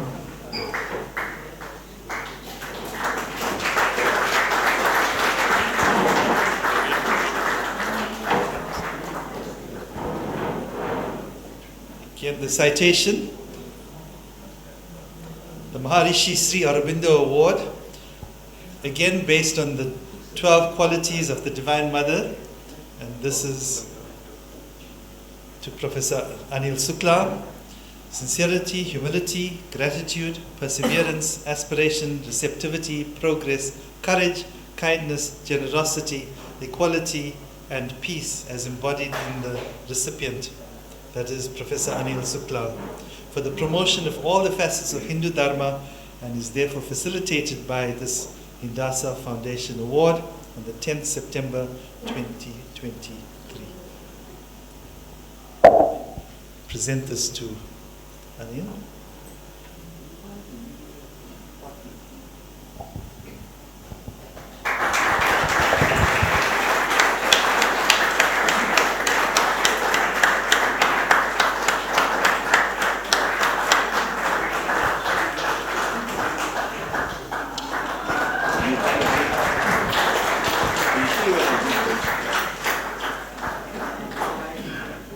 Thank you, Mother. Thank you. All right. Can we call upon the following people just to come and stand on this side of the stage, because they will be doing the presentations. I'm going to call upon Amit Moore. Is he here? Amit, yes, he's somewhere here.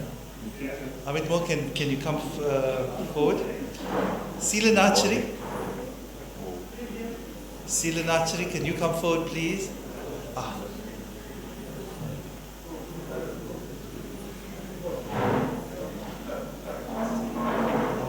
Is Prem Sagar here from the consulate? Prem Sagar? Is he? Prem Sagar is here? Prem Sagar was here, he was, yeah. Come forward. Right. So Amit More will present the Indian Association of South Africa shawl to Professor Pathak and to Professor Sooklal. Come forward, Professor. Both professors come forward. The ISA group will come stand. Come here, please. Yeah, you can stand here in front. Face the cameras, please. Yeah. Okay.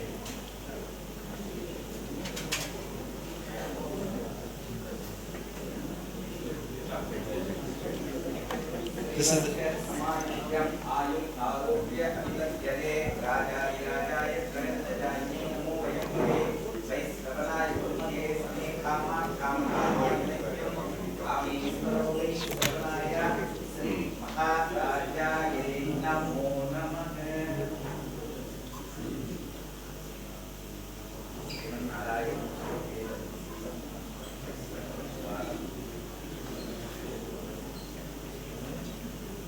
We will now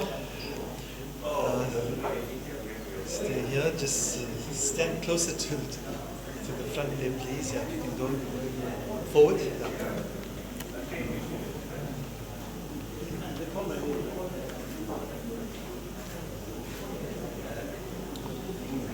Now we will have the same, both professors stay on stage, please. Professor Pathak and Professor Sooklal, come forward again.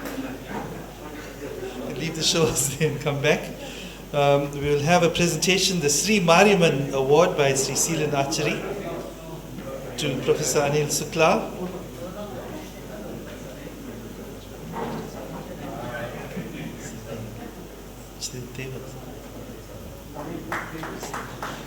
Presented by Sri Selvin. Thank you very much. Thank you.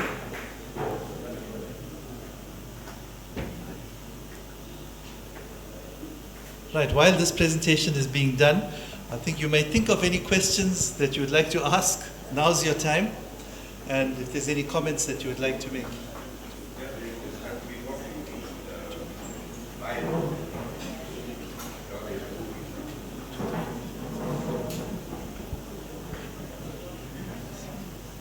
Can we call upon Sri Vivek Katari from the consulate? Is he here? So you're going to do, you're going to make just the last concluding comments. If there's anything that you'd like to do, and you'll do a presentation as well. So I think let's do the presentation first, and then he will give his concluding comments.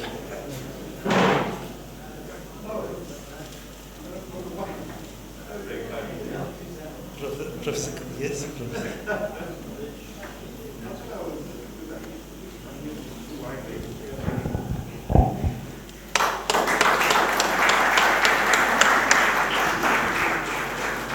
And to Professor Sooklal, you will receive a bouquet as well.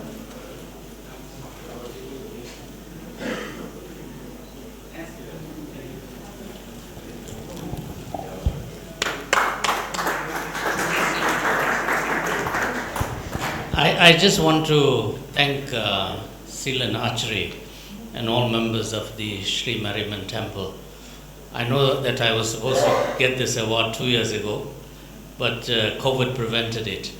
The Sri Mariamman Temple has a very special place in my family's life. It's a place we always go to, and not just for the meetings that we had there to deal with the Sri Lanka, but also as a place of worship and the sustenance that we draw from there. So please convey my deep appreciation to all of the board members for this award, which I humbly accept, and for the kindness that's been shown to all of us. Thank you so much.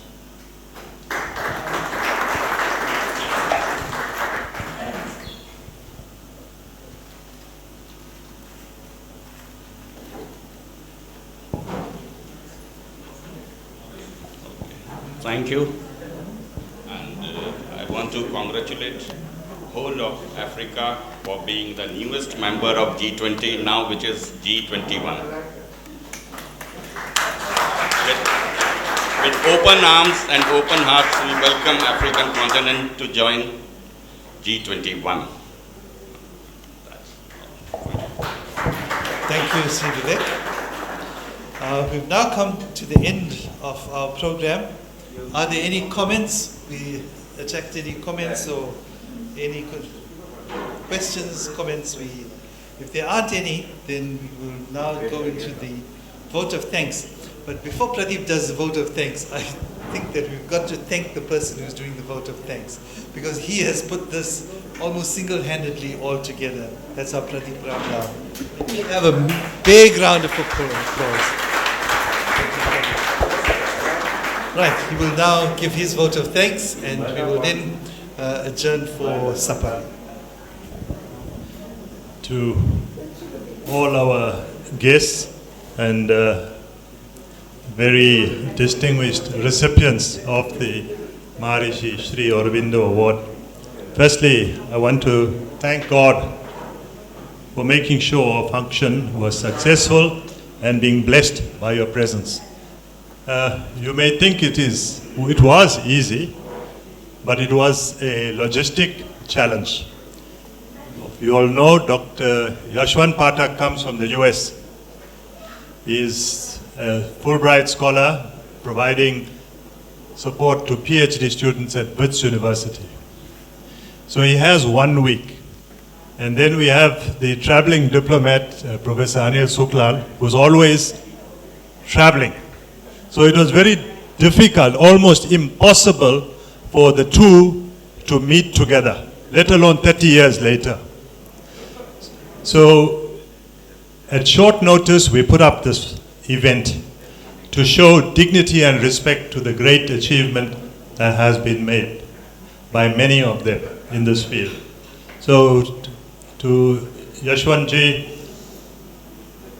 we appreciate you having traveled 34 hours non-stop, coming home, refreshing, and coming here today.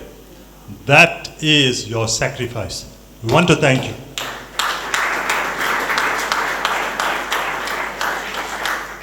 We also want to thank the royal family represented by Prince Buzabad, Bazi Zulu, and the delegation from the Zulu royal household. Whenever I look at you, it reminds me of your father, who was very close to all of us. I want to thank the International Commission for Human Rights and Religion for promoting the book, and Dr. Adityanjee for his message from the USA. Professor Pathak, we would like you to come more often. This is your second home. Okay.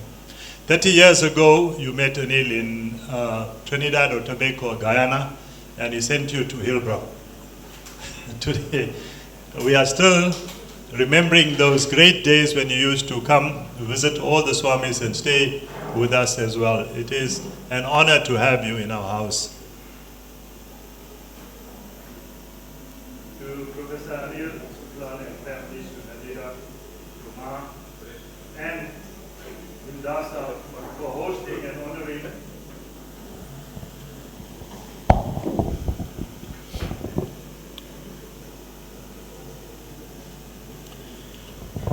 to Professor Anil Sooklal and family. We want to take this opportunity to also share in the glory of your great son. He's a successful diplomat and ambassador in serving our country despite the difficulties. And we wish him in his journey in continuing to be a great diplomat, to put BRICS together, to put IPSA together, to put IORA together.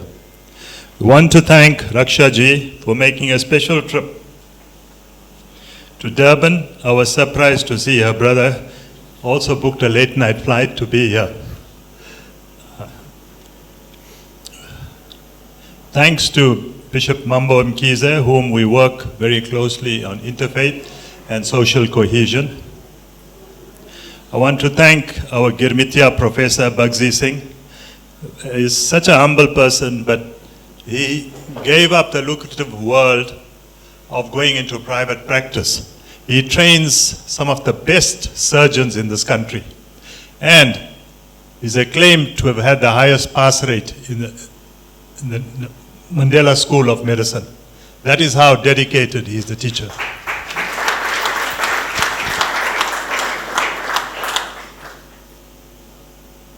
Also want to thank all of you for showering your benedictions on the two honored professors. I want to thank my wife for all her support in planning the event, and together with Anita and Suresh Ramsahai, my mother-in-law, who patiently made some of the items for presenting today as gifts. She turned 88 on the 15th of August.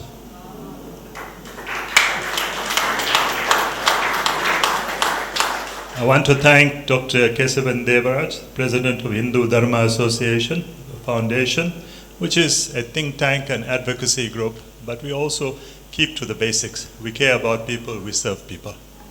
But we have a strategic vision together with Professor Bagzi Singh, and that is we have our very own Girmitya organization, which we will tell the story, not by the hunter, by the hunted.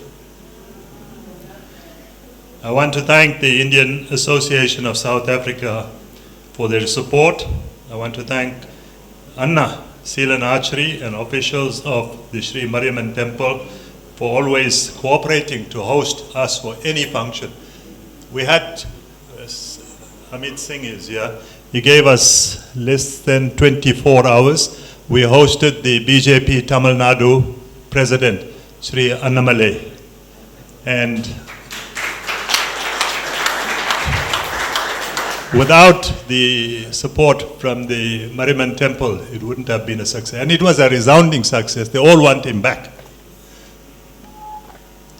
Special thanks to PC Training and the staff for the venue. I want to thank Glenn Naidu of KZN VIP Security for providing protection services for all our important guests. And lastly, J Studios, Fabtary IT, that is Piyush, and Nani Ratnam for photography. Meals have been prepared. Please eat as much as you want now because the function is closed. And Nani Ratnam is a well-known photographer. He will take out photographs with the two distinguished guests of honors. Thank you, and go safely. Thank you, Pradeep ji. We now declare this meeting closed. You can now make your way across the room for supper. Thank you very much.